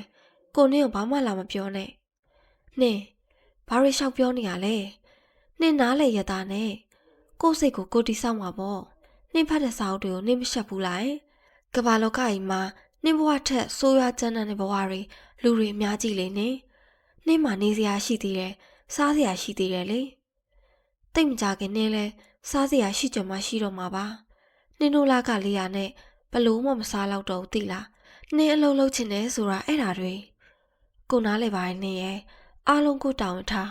နှင်းဘာမှမစင်စားနဲ့ကိုအားလုံးပြေလည်အောင်လုပ်ပေးမယ်နော်နှင်းလေတံပြော့ပြောင်းတောင်းမှန်ပြန်တဲ့ကိုကျ ကျမမညာမတာပဲခေါင်းရံပြမိတယ်ဟင်းနှင်းလုံးလုံးချင်တယ်ကိုကကျမကိုတစ်ခါမှမကြည့်ဘူးတဲ့အကြည့်နဲ့စူးစိုက်ကြည့်နေတယ်နောက်ပြီးတော့အလုတ်ယူနေတဲ့နှင်းကိုကိုယ့်အိမ်ကပတ်စံတိတ်မာပြီးအဝတ်စားဝယ်ပြီးစာအုပ်ဝယ်ပြီးတိတ်ခွေဝယ်ပြီးနဲ့ချော့လားပြူလားအလုံးနဲ့နှင်းအဲ့ဒါတွေလိုချင်တာမဟုတ်ဘူးနှင်းလုံးလုံးချင်တာဘဝအတွက်တိတ်ပဲရှိချင်တာဒီလိုလေတန်းဒီလိုစကားမျိုးတွေကိုပြောရလိမ့်မယ်လို့ကျမတခါမှမထင်ခဲ့ဘူးပါနှင်းပြောတာကိုနော်ကိုမျက်နှာကိုကြည့်ပြီးကျမငိုချင်နေရင်ကကောင်းငိတ်ပြလိုက်တယ်ကိုကဆုပ်ထားတဲ့ကျမလက်တွေကိုလွှတ်လိုက်တယ်နှင်းကိုနားမလဲတော့ဘူးကျမမျက်ရည်တွေလိမ်စင်းကျလာခဲ့တယ်ကိုကျမတီလိုပြောတင်ပါသလားကိုဝယ်ပြီးတယ်ရှားညွတ်ကွက်ရှက်အင်းကြီးလက်တူလေးကိုမြင်တာနဲ့ရုတ်တရက်ကျမဝမ်းသာအားရဖြစ်ခဲ့တာပဲမဟုတ်လားစန္ဒယာချစ်ဆွေလက်တန်ဒီလုံးခွေကိုစာအုပ်အငှားဆိုင်မှာနားထောင်ရကြတဲ့ကအယူမှုကြိုက်ပြီးကက်ဆက်ရှိတဲ့အခါဒါမှမဟုတ်ကိုနားထောင်နေတဲ့အချိန်လက်ဖေးဆိုင်မှာဖွင့်ခိုင်းနားထောင်မှုအတွက်အပိုင်ဝယ်ချင်လိုက်တာလို့ပြောတာလေကျမပဲမဟုတ်လားဒါပေမဲ့အိမ်ပြန်တောင်းမှုစူးစမ်းနေတဲ့ကိုမိဘရီစီကနေကိုပတ်စံမတောင်းစေချင်ပါနှင်းပါပြောရမလဲကိုရဲ့ကိုလက်မောင်ကျမမိတွေ့မိရင်တော့ကိုကကျမမျက်ရည်တွေတုပ်ပြီးတယ်နှင်းစိတ်ကိုနည်းနည်းလေးလျှော့လိုက်နော်နှင်းစိတ်ချနှင်းမကြိုက်တာဆိုကိုဘာမှမလုံးဟုတ်ပြီလားကိုကျမကောင်းကြီးမပြခဲ့ပါ83မိနစ်ရဲ့ရန်ကုန်ဝါဆိုလာမှာဝါဆိုနန့်ကိုကျမရှာလို့မတွေ့ဘူးလို့ထင်တယ်ရန်ကုန်ဝါဆိုနန့်ဟာမိုးနံပဲအညာဝါဆိုနန့်ကတော့မြေသေးနံပြီးတော့ကျမအတွက်ချစ်သူရဲ့အနံဟိုတုန်းကအနံအခုနေဖះကြီးရဲ့မျက်နှာတစ်တော်ရေးကြခြင်းကိုကျမရောက်သွားခဲ့ရင်ဝါဆိုနန့်ကိုချစ်သူအနံလို့ဆွဲထင်ရင်ကုန်အောင်မလားကိုနဲ့ကျမကြားထဲမှာရင်ခုန်ခြင်းဆိုတာမရှိနိုင်တော့ဘူးလားဒီလောက်အချိန်ကာလအတွင်းမှာတော့ပျောက်ကွယ်မသွားသင့်ပါဘူးလေရန်ကုန်ဝါဆိုမှုခက်တဲ့ရွာနေပုံဟာအညာသတင်းကြုံမိုးကိုလွမ်းစေပါတယ်အညာကသတင်းကြုံတစ်စောင်းမုံကြမှာမိုးတဲ့ရွာတက်တာဖះပွဲတွေမှာမိုးလူဖို့ဆုတောင်းကြရတာနော်မနေ့ကရောက်လာတယ်ဖေဖေရေးလိုက်တဲ့စာလေးကိုကျမတတိယချိန်မြောက်ထုတ်ဖတ်ချင်လာပြန်တယ်သမီးတို့နဲ့မတွေ့ရတာကြာလို့အိမ်သားအလုံးကလွမ်းနေကြတယ်သမီးမေကြီးကတော့ဝါရဲမှာဖုံးချောင်းဆွညိုင်းပို့ဖို့စီစဉ်ရင်သမီးငယ်ငယ်တုန်းက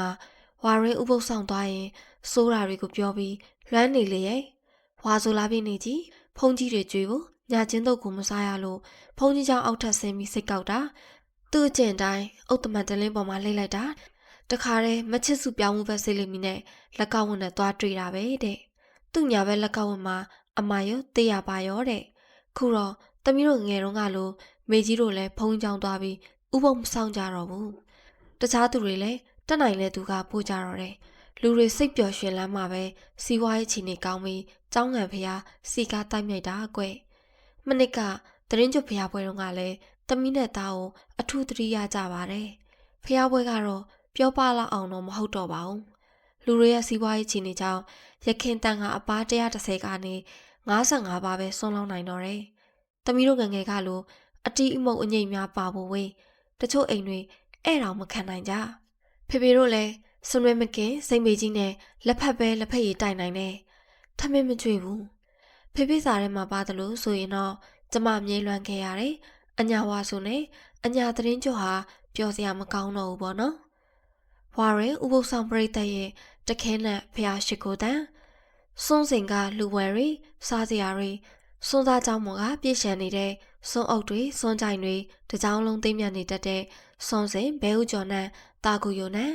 ပြီးတော့ဖျားပွဲရဲ့မုံနဲ့တောင်မြင်ပေါ်ကအငိမ့်ပွဲခင်ကြီးညင်းတဲ့အထိဝင်ထွက်သွားလာစားတောင်းနေကြတဲ့ဖျားပွဲလာပရိသတ်ဒါရီကိုနောင်မမြင်ရတော့ဘူးလားမတွေ့နိုင်တော့ဘူးလားတိတ်ဝမ်းနေစရာကောင်းတာပဲဘာဖြစ်လို့များဒီလိုဖြစ်ခဲ့ရတာပါလဲမဖြစ်သင့်ပါဘူးနော်ကျန်းစင်အေးရဘော်ကကျမမျက်နှာပေါ်ကိုပူသေးလာတဲ့မိုးဆက်လေးတွေကဲလာတကားပေါက်ကနေအတင်းခုံဝင်လာကြတယ်ကဲလာတကားလေးကိုပိတ်လိုက်တော့တိမ်လုံးမှောင်သွားပြီးမီးလုံးဝါလေးကိုဖွင့်ရပြန်တယ်ရန်ကုန်မိုးကလည်းကြောက်စရာကောင်းလာကြည်လားကွယ်ကိုတော့ကြောင်းပြန်မှုမိတော့မှာပဲရန်ကုန်မိုးနှမိုးတန်နဲ့စုတ်ချပေါက်ပြင်းနေတဲ့ကျမရဲ့နှစချိုးခောက်တီးလေးနဲ့ကိုပြန်လာလိမ့်မယ်ကိုကျမချစ်ပါတယ်ဆောင်းလေးရဲ့မင်းသိပါတယ်လေအဲ့ရဘေးကဖလက်ဆာစာအုပ်ကိုကောက်ယူ ရင်မှာပွေးဖက်ထားရင်ကျမမျက်လုံးတွေမိတ်ထားမိတယ်။ကျမရင်ထဲမှာနူးနူးညံ့ညံ့လေးလှုပ်ရှားနေတယ်။ကျမစာမဖတ်ချင်ဘူး။အဲ့ဒီနေ့ကအိမ်မှာဘောပင်မရှိလို့အချီဘူးတွေကခဲတံလေးနဲ့ကျမဝတ္ထုလေးတစ်ပုဒ်စာရေးမိတယ်။1984ခုနှစ်လိမ္မော်ဝါရောင်ညာရထားကြီးနဲ့ကျမရဲ့ဒုတိယကြိမ်အညာပြန်ခရီးမှာတော့ကျမဘေးမှာကိုပါတယ်။နှစ်နှစ်ကျော်အိမ်မပြန်မဲနေခဲ့တဲ့ကျမတယောက်ဟာတကယ်ပဲရင်းကျက်တဲ့မိန်းမတယောက်ဖြစ်ခဲ့ပြီလား84ခုနှစ်ရဲ့ဂျွန်လမိုးရေစက်တွေက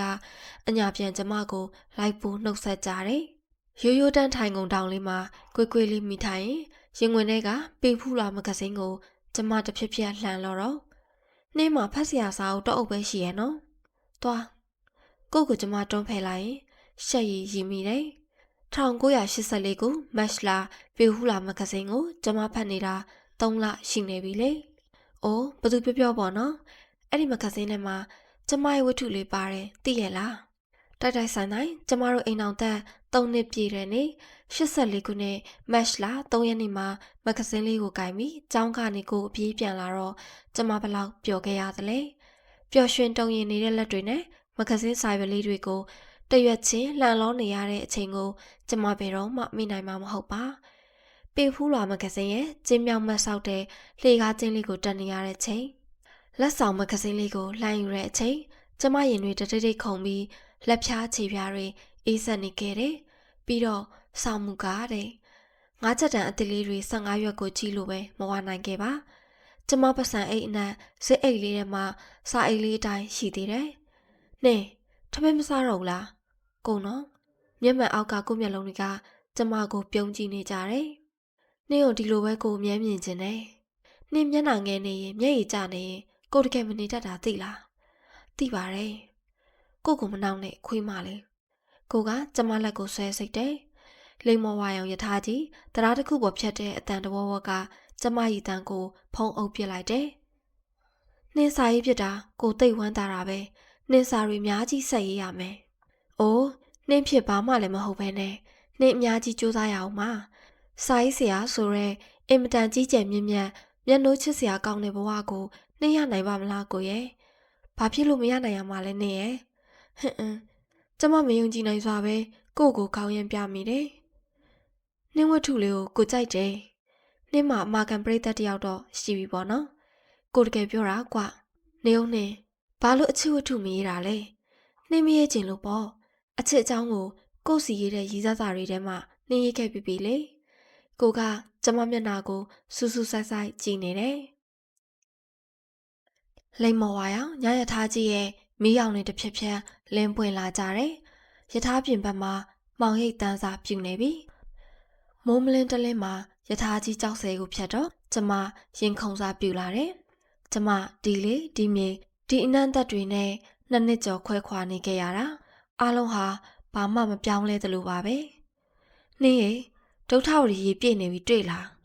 မြင့်ငယ်တရားပေါ်ဖြတ်တော့ကိုကဝမ်းသာအားရအော်တယ်အေယာဝရီနဲ့ပေါင်းစုံမှုသွားမယ်ဒုထဝရီမြစ်ရေနီနီရဲရဲတွေရေကြီးချိန်ဟာမကြခင်ရောက်လာတော့မှာပေါ့မြင့်ငယ်တကွန်တိုင်းမြို့ဟောင်းရှမ်းစုဘူတာရဲ့အရှိဘက်ကကြောက်ခဲထူတဲ့ကြမ်းတမ်းတဲ့လမ်းကလေးကိုကြည့်ဖို့ကိုရောကျမပါမိနေခဲ့တယ်ဘူရာကြီးကနေတရုတ်တန်းကိုဖြတ်ရင်တော့ဟိုတစ်ခေါက်ကအမကြီးမခင်မန်းနဲ့တွေ့ခဲ့တဲ့ဖနက်ဆိုင်လေးကိုကျမကြည့်မိတယ်အမကြီးကိုမတွေ့ရပါလမ်းချိုးကွေက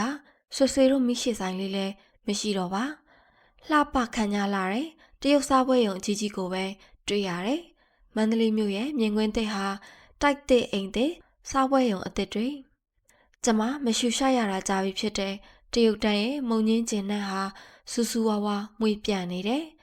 နှစ်နှစ်ကျော်3နှစ်အတွင်းမှာမန္တလေးဟာပြောင်းလဲခဲ့ပြီပဲမပြောင်းလဲခဲ့တာကတော့ရေဦးပေါက်ရင်ပြောင်းရွှေ့ရတဲ့ကျမတို့ရဲ့တပြေတန်းခံတက်ကအင်းဝကရုစိတ်လေးပေါ့ရွှေပြောင်းလာကစားဈေးဆိုင်တဲဦးလေးတွေညောင်မဲအောက်မှာငိုင်မီးလူဆောင်နေတဲ့အမတ်ရှိဘတ်စကားအိုကြီးတွေပြီးတော့ဆက်လေးကိုအန်တူဖတ်ပြိုင်နေစေငှက်အိုလေးတွေအားလုံးဟာအရင်တိုင်းမှာပဲကျမမမိနေတဲ့အမတ်ရှိကားဒရိုက်ဘာကြီးတောင်စပင်တွေဖြူပြီးရုပ်တွေကျသွားတာကလွဲရင်သူမောင်းနေကြကားအိုကြီးပေါ်မှာရှိနေသေးတယ်ကိုရောကျမပါငှက်စည်းကျင်တာနဲ့ငှက်စိတ်ကိုဆင်ငယ်တော့ နှစ်မဟုတ်လားကျမတို့ကိုခရီးဥကြိုပြူတဲ့စပင်ဖြူဖြူနဲ့ငှက်သမားဖိုးအိုကြီးဟာဖျားပွဲမှာဥရွှေရုံနဲ့တွဲကားတဲ့မိမလူတဲ့ဘာကြီးလာဆောင်အလဲပြန်လာကြတာလားဟုတ်ကဲ့ပါကြီးဘိုးเจ้าကတော့ဝမ်းသာမှာပေါ့ဗျာဘာလို့ကျမရင်ထဲမှာတူတူလေးခေါ်ကြည့်မိတယ်ဒီနေရာတွေဟာအရင်တော့ကတော့ဘာသွားလာလှုပ်ရှားခဲ့တဲ့နေရာတွေပေါ့လေအေယာရီမြစ်ရဲ့နီးချင်းချင်းထဲမှာခါတစ်ပိုင်းမြုပ်လို့9000နေကြတဲ့သူတွေနဲ့လေကလေးတွေနဲ့ပိုက်ချနေတဲ့သူတွေကငှက်ခတ်လာတဲ့ဘာကြီးလာဆောင်ကိုလှမ်းနှုတ်ဆက်ကြတယ်အဲ့ဒါအရင်တော့ကရက်ကန်းလောက်ကြတဲ့သူတွေပေါ့ကွာတဲ့ဘာကြီးလာဆောင်တန်ကဝမ်းနေနေတဲ့အတန်ကမ်ပါဆက်လေးတွေမှာတော့ကြိုးစားပန်းသာရွှေကျင်နေကြတဲ့နေလောင်အသားမဲမဲလူတစုနေဝင်မြင်သည်ဝါရွှေပြည်ကိုစီးရပတ်ချုပ်မိုင်းလျက်အောင်ပြပုံညတောင်စီရီလျက်မလင်းမဝင်းအောင်မိုင်းကောမြတကွန်နန်းပိမှန်ကိုတဲ့ရှင်ထွေးနာတဲ့ရဲ့ကြီးကျယ်ခမ်းနားတာယာလာတဲ့အင်းဝနေပြီးတော့ကိုလွမ်းတဲ့အလွမ်းလေးတဖြည်းဖြည်းနဲ့ဟောင်းနှွမ်းယို၍အိုမင်းခဲ့ရတဲ့အင်းဝနေပြီးတော့ခုချိန်မှာအင်းဝနေပြီးတော့ဟာအရင်ကထပ်ပို့ပြီးဟောင်းနှွမ်းယို၍အိုမင်းခဲ့ပြီလားရေပြည့်ရှန်ရဲ့ကမ္မကိုငှက်ကလေးငိမ့်ငနဲ့ဆိုင်တော့ကျမရင်နဲ့ထိတ်ကနေဖြစ်သွားတယ်ကျမအိမ်ကိုပြန်ရောက်ပြီမမနင်တို့လာတဲ့ဟေးတဲ့မောင်လေးရဲ့အတန်ဟုတ်တယ်ဟေးဆိုတဲ့ညီမလေးတွေအတန်ပြီးတော့အိမ်ရှိကိုပြေးထွက်လာကြတဲ့ဖေဖေမေမေဘာနဲ့မေကြီးရောဗမာလဲလူတွေကြားကနေကျမထိုးထွက်လိုက်တယ်ဘာမယုံနိုင်လောက်အောင်အိုမင်းပိန်ကြနေတဲ့ဘာဟာအိမ်ရှိအိမ်လေးကားကနေကျမစီကိုလာဖို့ကြိုးစားနေတယ်ဘာစီပြေးပြီးကျမပွေးဖက်လိုက်တဲ့အချိန်မှာဘာရှိုက်ကြီးတငင်ငိုနေပြီဘာရဲ့အရင်တော့ကဘာတက်တီတွေအားအင်တွေတက်ကြွတဲ့အပြုံးတွေဘဲကိုရောက်သွားကြပြီလေအဖေကလည်းခလေးတွေစိတ်မချမ်းသာအောင်မငိုပါနဲ့အဖေရဲ့မိမိကကျမလက်ထဲကနေဘာကိုလာတွဲတယ်ဘာကခလေးတယောက်လိုမျက်ရည်တွေတုံရင်နှကမ်းပါးတွေတဆက်ဆက်တုံလို့ဝမ်းနဲ့နေတတ်တယ်ဝမ်းနဲ့တက်နေတယ်တဲ့ကျမရင်ထဲမှာနှင့်ပြီးနာကျင်နေတယ်မေကြီးရောဗမာလဲငါသမီးဗမာတော့မေကြီးကိုအိမ်ပေါ်ကနေညီမလေးနှစ်ယောက်တွဲချလာကြတယ်မေကြီးလက်မှာတောင်ဝိနေသမီးမေကြီးရဲ့မျက်စိတွေတိတ်မှုန်သွားပြီမမြင်ရတော့ဘူးဟုတ်လားမမေဟဲ့ကျမမယုံပါဘူးမမညာပြောတာပါမမညာပြောတာမေကြီးရင်ခွင်ထဲကိုကျမတိုးဝင်လိုက်တယ်ဝမ်ပန်တနဲ့ရှိုက်နေတဲ့ကျမမျက်နှာကိုပုတ်သက်ကင်တွေစမ်းကြည့်နေတဲ့ကျမရဲ့မေကြီးဟာတကယ်ပဲကျမကိုမမြင်တော့ဘူးပေါ့နော်မေကြီးကိုပြဖို့သမီးယူလာတဲ့ပေဖူးရာမဂဇင်းစာအုပ်လေးသမီးအိတ်ထဲမှာရှိပါတယ်အဆုံးထိနားဆင်ပေးခဲ့တဲ့အတွက်အားလုံးကိုကျေးဇူးတင်ပါတယ်ရှင်မိခုရဲ့ channel လေးကိုသဘောကျရင် like and subscribe လေးနှိပ်ခဲ့ပေးပါဦးရှင်နောက်တစ်ခါဖတ်ပြစီခြင်းတဲ့အကြောင်းအရာလေးများရှိရင် comment မှာအကြံပြုရေးခဲ့ပေးပါဦးနော်အားလုံးကိုကျေးဇူးတင်ပါတယ်ရှင်